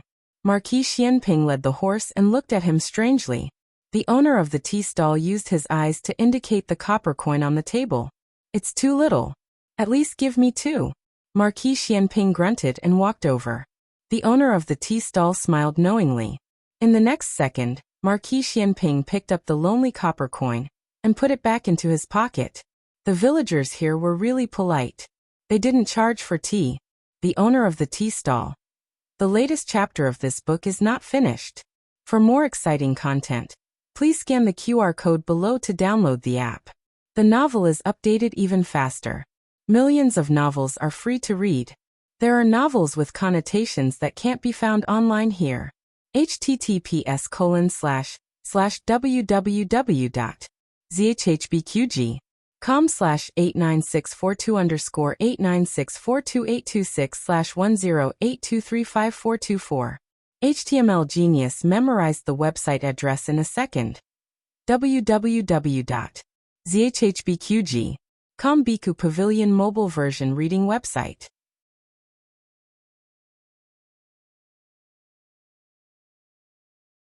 Chapter 606. The latest chapter of this book is not finished yet. For more exciting content, please scan the QR code below to download the app. Novels are updated even faster. Millions of novels are free to read. Novels with content that can't be found online are all available here. Marquis Xianping left the tea shed and was still sighing. The villagers here were so enthusiastic that they didn't even charge for tea. The owner of the tea shed had been here for 7 or 8 years, but this was the first time he had seen such stingy customers. It was simply too much. The torrential rain showed no signs of abating. Traveling in this kind of rain was very dangerous and inconvenient. Of course, that was for other people. Marquis Xianping was a general. He had experienced much worse weather on the battlefield, so he wouldn't be easily stopped in the middle of the road. Marquis Xianping was wearing a thick straw raincoat and a bamboo hat as he rode on his tall horse. He patted the horse's head and looked at the torrential rain. That old thing is about to die. We can't let him die of old age, understand? The horse seemed to feel its master's determination and killing intent. It neighed, raised its front hooves, and charged into the torrential rain without a care for its own safety. On the other side, Xiaoheng finally arrived at the tea shed that Marquis Xianping had once led after a long day of traveling. The tea shed was supposed to close at night, but the rain was too heavy. The customers couldn't leave, and the owner of the tea shed couldn't go home. The tea shed was packed. The price of tea and food had skyrocketed. The price of 2 copper coins for a steamed bun had risen to 10 copper coins. The carriage rushed through the rain. Lu Quan was wearing a straw raincoat. He couldn't open his eyes as he said, "Lu Lang, there's a tea shed over there. Do you want to rest for a while?" Xiaoheng's eyes focused. "Uncle Lu, I'll have to trouble you to keep going." Lu Quan tightened his grip on the reins. "I'm fine. I'm just worried about you. We've been traveling for an entire day. How are your injuries?" Xiaoheng said, "I'm fine. Let's keep going." "Okay. Wait." Xiaoheng suddenly said, "Stop." Lu Quan stopped the carriage. "What's wrong?" Xiaoheng looked at the map in his hand, and then looked at the fork in the road ahead. "There are 2 roads ahead. I wonder which one he took." Both roads could lead to the official road near Shishui village, but the road conditions were different, so the time spent on the road would also be different. Xiaoheng was familiar with the geography of the Zhao kingdom. Marquis Xianping had never been to King Liang's fief, so he might not know which path was the shortest. "Go to the tea shed and ask," Xiaoheng said. "All right." Lu Quan drove the carriage to the tea shed. The owner of the tea stall was boiling water when he saw a carriage stop by his side. Without thinking, he said, "It's full. There's no more space. You'd better go forward. There's a courier station 10 miles east." Xiaoheng lifted the curtain and looked in the direction of the tea house owner through the thick rain. "Excuse me, I want to ask you about someone. Did a tall, handsome man in his early 30s come here today?" Marquis Xianping wasn't in his early 30s, but he looked too young. Even if he was in his early 30s, he still had a mature temperament. The tea house owner added a handful of firewood to the stove and replied casually, "Several came." "Which one are you talking about?" Xiaoheng wanted to say the best-looking one, but as a man he couldn't bring himself to say that. Being handsome was already the limit of what he could say. Xiaoheng thought for a moment, then asked, "The stingy one?" "Ah, you're talking about him." The tea house owner was instantly energized. His complaints flowed like the waters of the Yellow River. "I've *King run a tea stall my whole life, but I've never seen someone so stingy. A copper coin. Can you believe a copper coin? That beggar even gave us 2 coins." Xiaoheng endured the fire of complaints that he shouldn't have endured at his age. "Then where did he go?" Xiaoheng asked. "Over there." The tea house owner angrily pointed. "Thank you." Xiao Heng put down the curtain and lowered his head to spread out the map. Uncle Lu, let's go. The tea house owner was confused. No, did you ask for information for nothing? At least buy 2 steamed buns before leaving. Stop. The tea house owner called out to Xiao Heng's carriage. Xiao Heng lifted the curtain. Is there anything else? The tea house owner grabbed 2 steamed buns and handed them to him. Then he raised his palm and flipped it over. 2 5s meant 10. Xiao Heng wasn't in the mood to eat. He didn't really want them, but the owner insisted on giving them to him. He could only accept them. He took the steamed buns and waved at the tea house owner. Thank you. Goodbye. Then he left. The tea house owner was speechless again. He looked at his frozen hand, and then at the steamed buns that had been taken away. Was that what I meant? The rain was too heavy. The horses couldn't run at all. They could only move slowly. Uncle Lu, if the rain has been this heavy, then he should have just arrived here. Xiao Heng pointed at a small village on the map. Willow Village. Lu Quan didn't understand this. He had never been to Pingle Prefecture City before. Xiao Heng had been leading the way the entire time. He asked, then is he far from the site of the incident? If he's too far away, he might not have caught up with the landslide. Xiao Heng said, if it were someone else, they definitely wouldn't have caught up. However, he was the Marquis of Xianping. No matter how dangerous the road ahead was, he would definitely find a way to reach the Liang estate. Lu Quan could hear Xiao Heng's worry. He pressed his head and sighed. Then can we catch up to him? It was very difficult. This was the conclusion Xiao Heng reached after analyzing every path on the map. Let's take the other path, Xiao Heng said. Okay.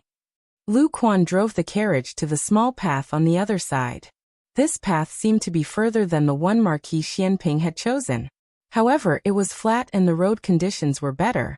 However, even so, they still spent an entire night walking a road that they could normally finish in 4 hours. Fortunately, Xiao Heng had Lu Quan change into the strongest warhorse in the Imperial Guard. Otherwise, they would have been fine, but the horse would have died from exhaustion. The sky was bright, but the torrential rain was pouring down. There was almost no light in the entire Pingle Prefecture City. Xiao Heng frowned.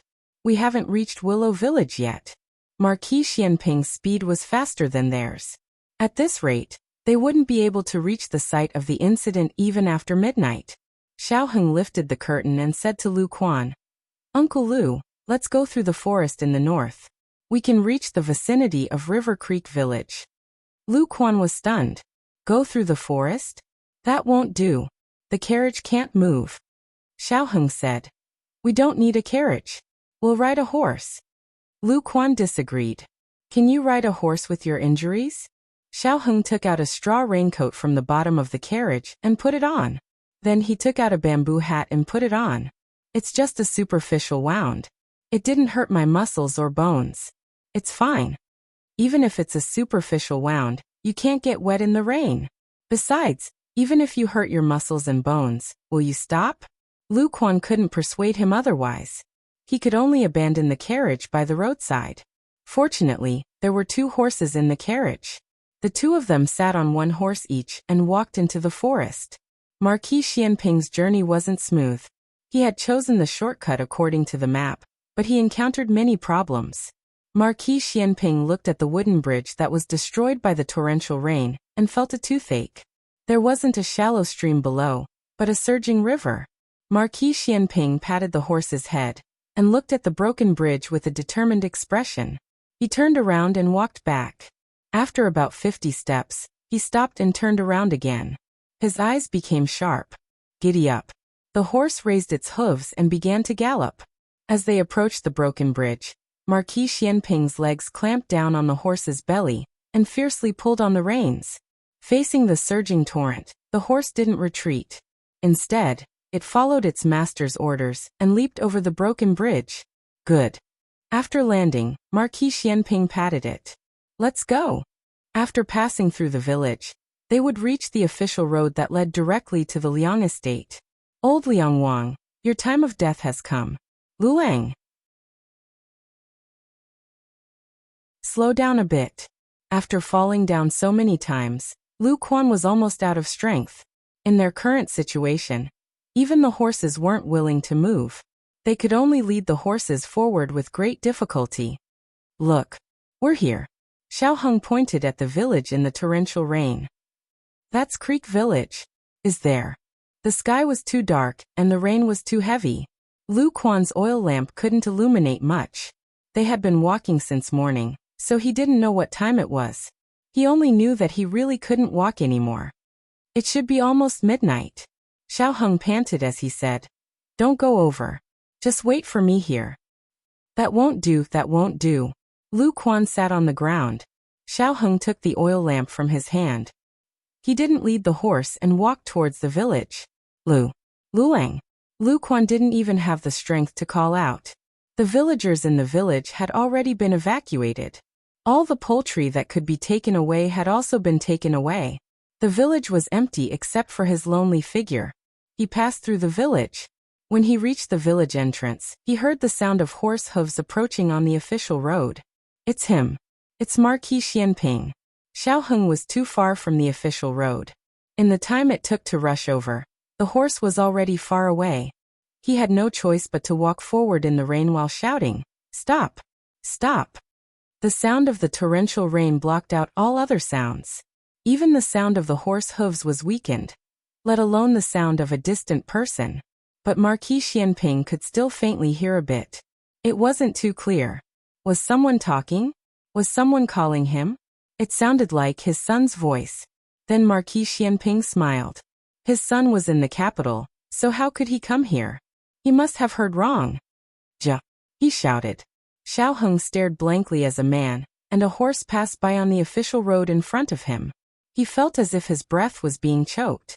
Marquis Xianping saw the oil lamp in his hand, but Marquis Xianping didn't stop. He wouldn't stop for a stranger on the side of the road. Xiao Heng looked at the crumbling mountain range. The mountain rocks were already falling down. He could almost hear the sound of the mountain collapsing. He looked at the tall figure that was recklessly rushing towards the mountain range. A voice in his heart broke through the heavy shackles. "Father, digression. I dreamed that I gave you the third watch. After I woke up, I thought about it. The dream of getting rich overnight can't come true, but giving you the third watch is still possible. The latest chapter of this book is not finished yet. For more exciting content, please scan the QR code below to download the app. Novels are updated faster. Millions of novels are free to read. Novels with connotations that can't be found online are all available here. https://www.zhhbqg.com/89642_896428226/1082293331. HTML Genius remembers this site's address in a second. www.zhhbqg.com Bikugo mobile reading website.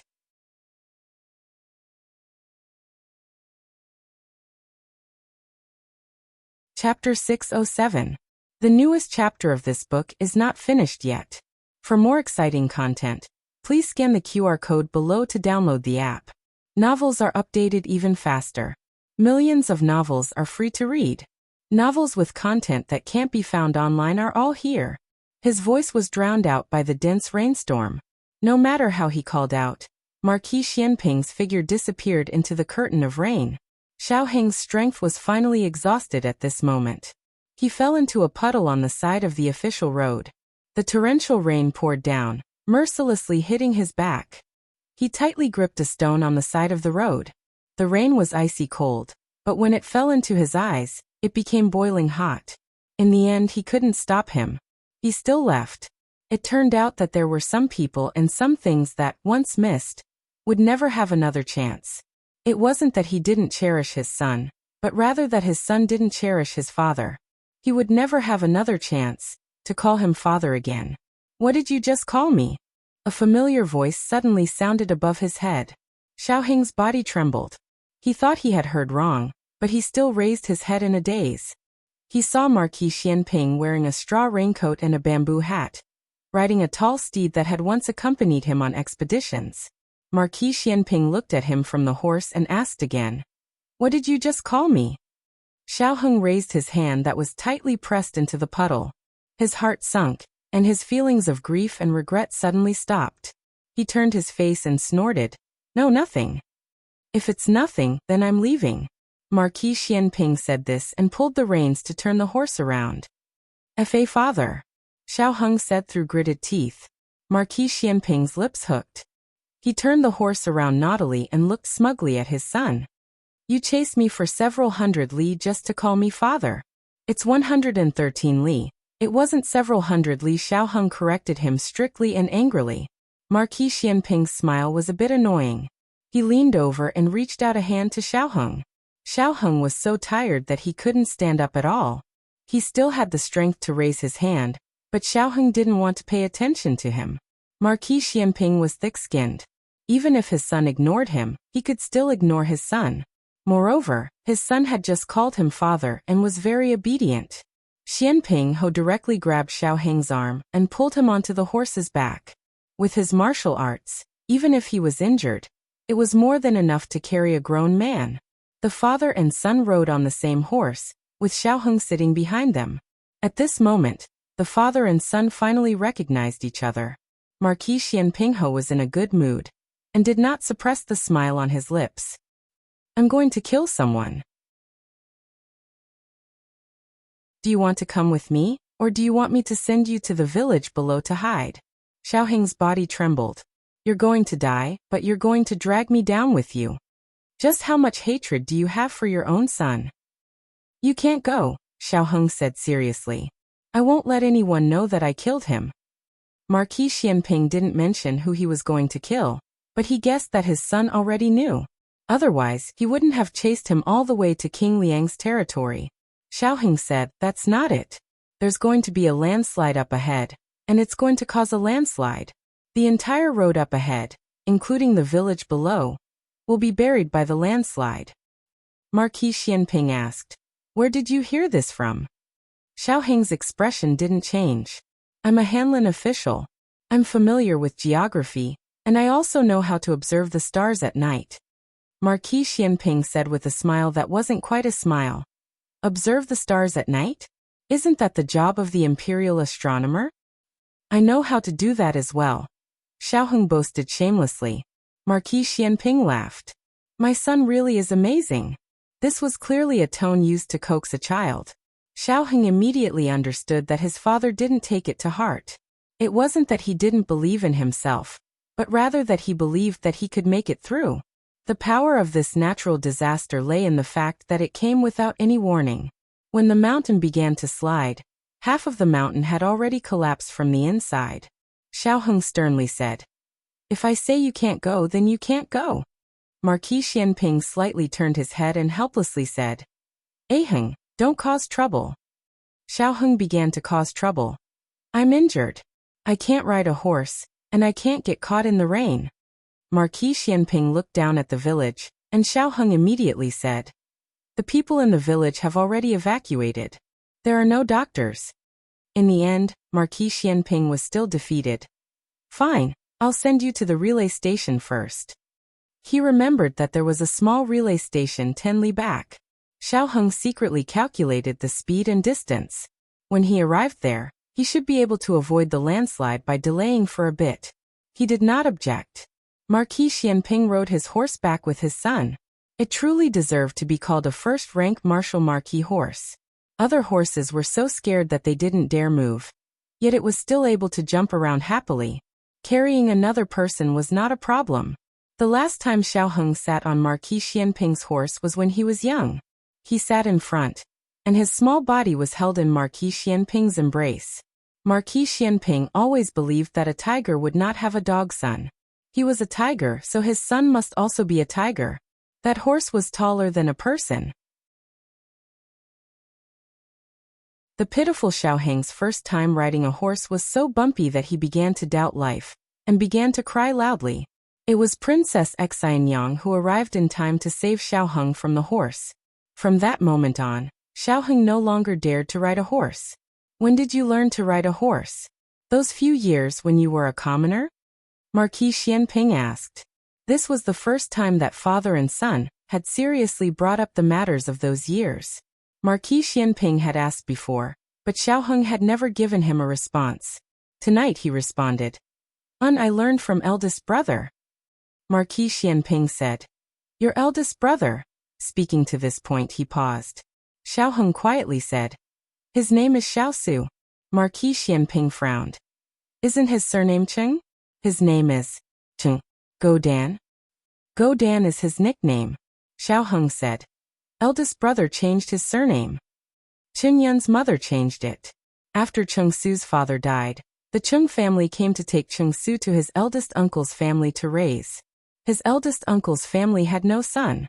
Chen Yun's mother was reluctant, and Cheng Su was also unwilling to leave his mother, so the family broke off all ties. After the horse had traveled for a while, Marquis Xianping suddenly said, What happened that year? I'm sorry. Marquis Xianping was a thick-skinned ancestor, but that didn't mean that he could say anything casually. There was an awkward side to his temperament, but ordinary things couldn't trigger his awkwardness. Xiaoheng didn't ask him whether the year he spoke of referred to the year he was born, or the year Xiao Lulang met with his accident. Some windows could be poked through, but there were some that didn't need to be poked through. It was fine as long as they both understood. Marquis Xianping said, Hold on tight. I'm going to speed up. Don't fall. I won't. Before Xiaoheng could finish his sentence, Marquis Xianping suddenly clamped down on the horse's belly. The horse understood and quickly rushed forward. Xiaoheng suddenly fell back, and was almost thrown out. He almost instinctively hugged Marquis Xianping's waist. In a place where Xiaoheng couldn't see, Marquis Xianping raised an eyebrow and smiled. Wait. His smile suddenly disappeared. He pulled on the reins and the horse smartly stopped. What's wrong? Xiaoheng asked. Did you hear that? Marquis Xianping asked with a frown. What did I hear? Xiaoheng's voice suddenly stopped. It seems like a baby is crying. Marquis Xianping turned his head to look. In that village. Hadn't the village been evacuated? He hadn't heard the crying when he had rushed over. There is a child. Marquis Xianping listened for a while, and confirmed that he hadn't heard wrong. You go first. He turned and dismounted. When he went on the official road, he didn't care about natural disasters. But when it came to his son, he believed in the power of natural disasters. It's faster to ride a horse, Xiaoheng said. Is there still time? Marquis Xianping asked. If we find it quickly, there is. Xiaoheng said. Good, sit tight. Marquis Xianping's eyes turned cold. He pulled on the reins and changed direction, galloping towards the village below. Who would have thought that when the two entered the village, the crying would stop? Xiaoheng said with a serious expression. That child must be tired from crying. He cried for a while, and then stopped. When I passed by the village, I didn't hear anything. Marquis Xianping dismounted. The father and son searched door to door. When Marquis Xianping found the bedroom of the 18th family, Xiaoheng loudly shouted from the well in the backyard. Here! Marquis Xianping quickly went to the backyard. This was a dry well. The well was covered with a manhole cover, but it wasn't sealed and could be moved. The child should have climbed up the manhole cover and stepped on it before falling down. The manhole cover blocked most of the rain, but a portion of it still flowed into the dry well. Xiaoheng went into the room and found an oil paper umbrella to cover the well. Marquis Xianping removed the manhole cover. He planned on going down to save the child, but he found that the well was too narrow. With his body he couldn't go down. Xiaoheng still had the body of a youth. He was tall and thin, so he could barely squeeze through. I'll go down, Xiaoheng said. Marquis Xianping took a rope from the saddle. He tied one end to his son's waist and the other end to his own waist. Xiaoheng opened his mouth. Your waist injury. Go down, Marquis Xianping said. The child's crying and breathing were already very weak. No one knew how long he had been at the bottom of the well, not to mention that he had fallen from such a high place. Xiaoheng moved his gaze away from his waist and turned to sit at the mouth of the well. But as soon as his leg went in, a cat's cry came from the bottom of the well. Xiaoheng's hair stood on end. Marquis Xianping's expression became serious as he stared at his son. Aheng. Xiaoheng's legs began to tremble. He was clearly a person who did not even fear poisonous snakes, However, he was afraid of cats. If this was a few years ago, Marquis Xianping would definitely have said to him, "You are my Marquis Xianping's son. Do you not even have this much courage?"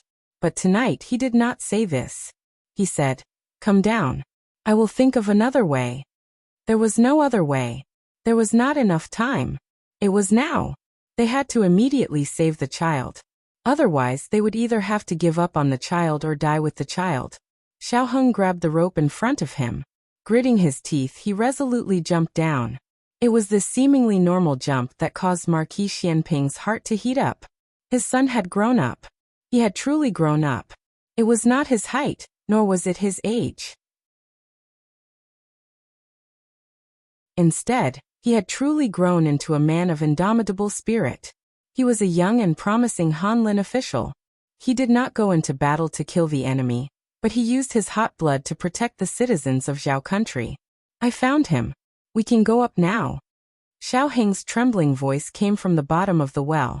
He was afraid, but he was not defeated by his own fear. Sure enough, it was my Xiaoji's son. Marquis Xianping quickly pulled on the rope, pulling Xiaoheng and the child out of the well. Xiaoheng's movements were very careful. After all, the mouth of the well was so narrow. If he was not careful, he could hurt the child. He raised the child high above his head. Marquis Xianping received the child with one hand and placed him on the umbrella that had fallen to the ground. With the other hand, he pulled his son up. At this time, he noticed that there was a cat in his son's embrace. Xiaoheng's entire body was stiff, and his face was pale white. He looked like a small statue that could not move. "Can you quickly take it away?" Marquis Xianping laughed out loud. He grabbed the cat and threw it into the bag hanging on the saddle. The child's situation was not very good. There were many injuries on his body. He needed to quickly find a doctor. Xiaoheng found a piece of cloth from the house and wrapped the child in his arms. Marquis Xianping was quite surprised. "Oh, you know quite well. Are you ready to be a father at any time?" Xiaoheng rolled his eyes. "There is Gu Xiaobao at home." This child was older than Gu Xiaobao, but he should not be more than a year old. The method of wrapping Gu Xiaobao was also suitable for him. The father and son brought the child, the horse, and the cat in the direction of the official road. Just as they were about to walk out of the village, a mountain in front of them suddenly collapsed. The huge sound was like muffled thunder in the dark night. The ground at the village entrance seemed to feel the tremor. The landslide would not slide into the village, but the mudslide caused by the landslide would be a disaster for the village. "Hiya!" Marquis Xianping shouted. The horse quickly stepped on the official road. At this moment, the old banyan tree at the village entrance broke with a snap, and the huge tree trunk pressed down on them. At the critical moment, Marquis Xianping stepped on the stirrups and jumped into the air. He hugged the thick tree trunk with both hands and forcefully knocked it away. The tree trunk was successfully knocked away, but because of this, he was also pressed under the tree. The injury on his waist instantly flared up, and the wounds on his thigh and back were also on the verge of reopening. His face was instantly pale. Xiaoheng tightened the reins and stopped the horse. He flipped off the horse and rushed towards him, ignoring his sprained right leg. Marquis Xianping endured the pain and said to Xiaoheng, "Quickly go. Let's go together. I'll move the tree away." Xiaoheng bent down and tried to move the tree that was thicker than him. However, no matter how hard he tried, the tree that was pressing down on Marquis Xianping did not move at all. He took out a rope from the bag hanging on the saddle and tied one end to the tree and the other end to the horse. The man and horse used all their strength to pull. However, this tree was too heavy and thick. Xiaoheng's palms were scraped, and mottled blood dripped down the rope. The mountain in front of them continued to collapse. Marquis Xianping looked into the distance and said with his remaining strength, "You guys go first. I'll take a break and I'll be able to push it away myself." Xiaoheng's eyes turned red and hot liquid flowed out. "You're lying." Marquis Xianping smiled weakly. "Don't doubt your father. Your father is a first-grade martial marquis. Just this tree. I can lift it with one hand." Xiaoheng tugged at the rope with all his might, choking with sobs as he roared. "Then lift it. Lift it." Marquis Xianping laughed carelessly. "I said I wanted to rest for a while. You go first." Don't let this child get wet. It wasn't easy to save him from the bottom of the well. I'm not going. The rope sank deeply into the flesh of Xiaoheng's palm, but he was still unable to move it. I regret it. I should have gone to practice martial arts. I shouldn't have gone to school. I should have grown up in the military camp. You're right. You're a useless scholar. I'm useless. He cried in despair, large drops of tears rolling down his face. Marquis Xianping's smile disappeared from his face. He looked at Xiaoheng through the heavy rain. I said it on purpose. I am your father. I don't know as many words as you do. I can't get over my face. So I wanted you to come practice martial arts. I'm good at practicing martial arts. You will definitely admire me. These words, Xiaoheng had never heard them before. He had never even thought about them. Someone as proud as Xiaoji actually had such an inferior side. Perhaps it was because he felt that his life was coming to an end. If some words were not said today, there might not be a chance to say them in the future. Marquis Xianping slightly tilted his head so that he could look at his son one last time. Aheng, I never told you, but I was actually very smug. To have a son like you. Those uncouth old men always boast that their sons are capable. Hey, are they as capable as my son? My son could go to the throne room and recite poems at the age of 3. Can their sons do it? My son entered the Imperial College at the age of 4. Can their sons do it? My son is a 13-year-old youth chancellor. Are those small soldiers?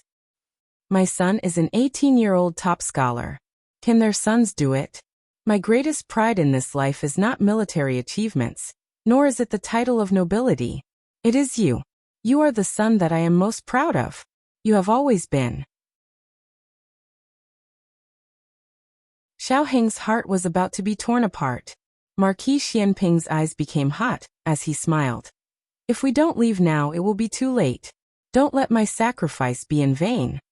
After he finished speaking, he used the last of his strength to send a palm strike at Xiaoheng. Xiaoheng was sent onto the back of a horse by his internal strength. Marquis Xianping said to his horse, "Take him away." With a loud boom, the last part of the mountain slope collapsed, and a mudslide came from behind.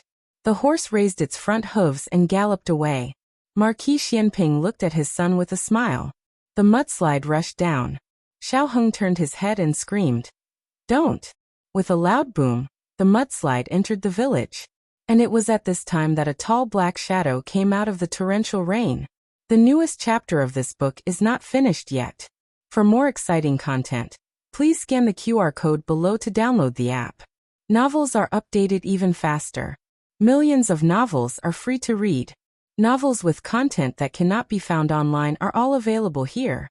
https://www.zhhbqg.com/89642_896428226/10821484. HTML Genius memorized this website's address in 1 second. www.zhhbqg.com BQGE's mobile reading website. You're tuning in to the Earbook Haven YouTube channel. Don't forget to subscribe and join us on this journey to catch the most captivating stories.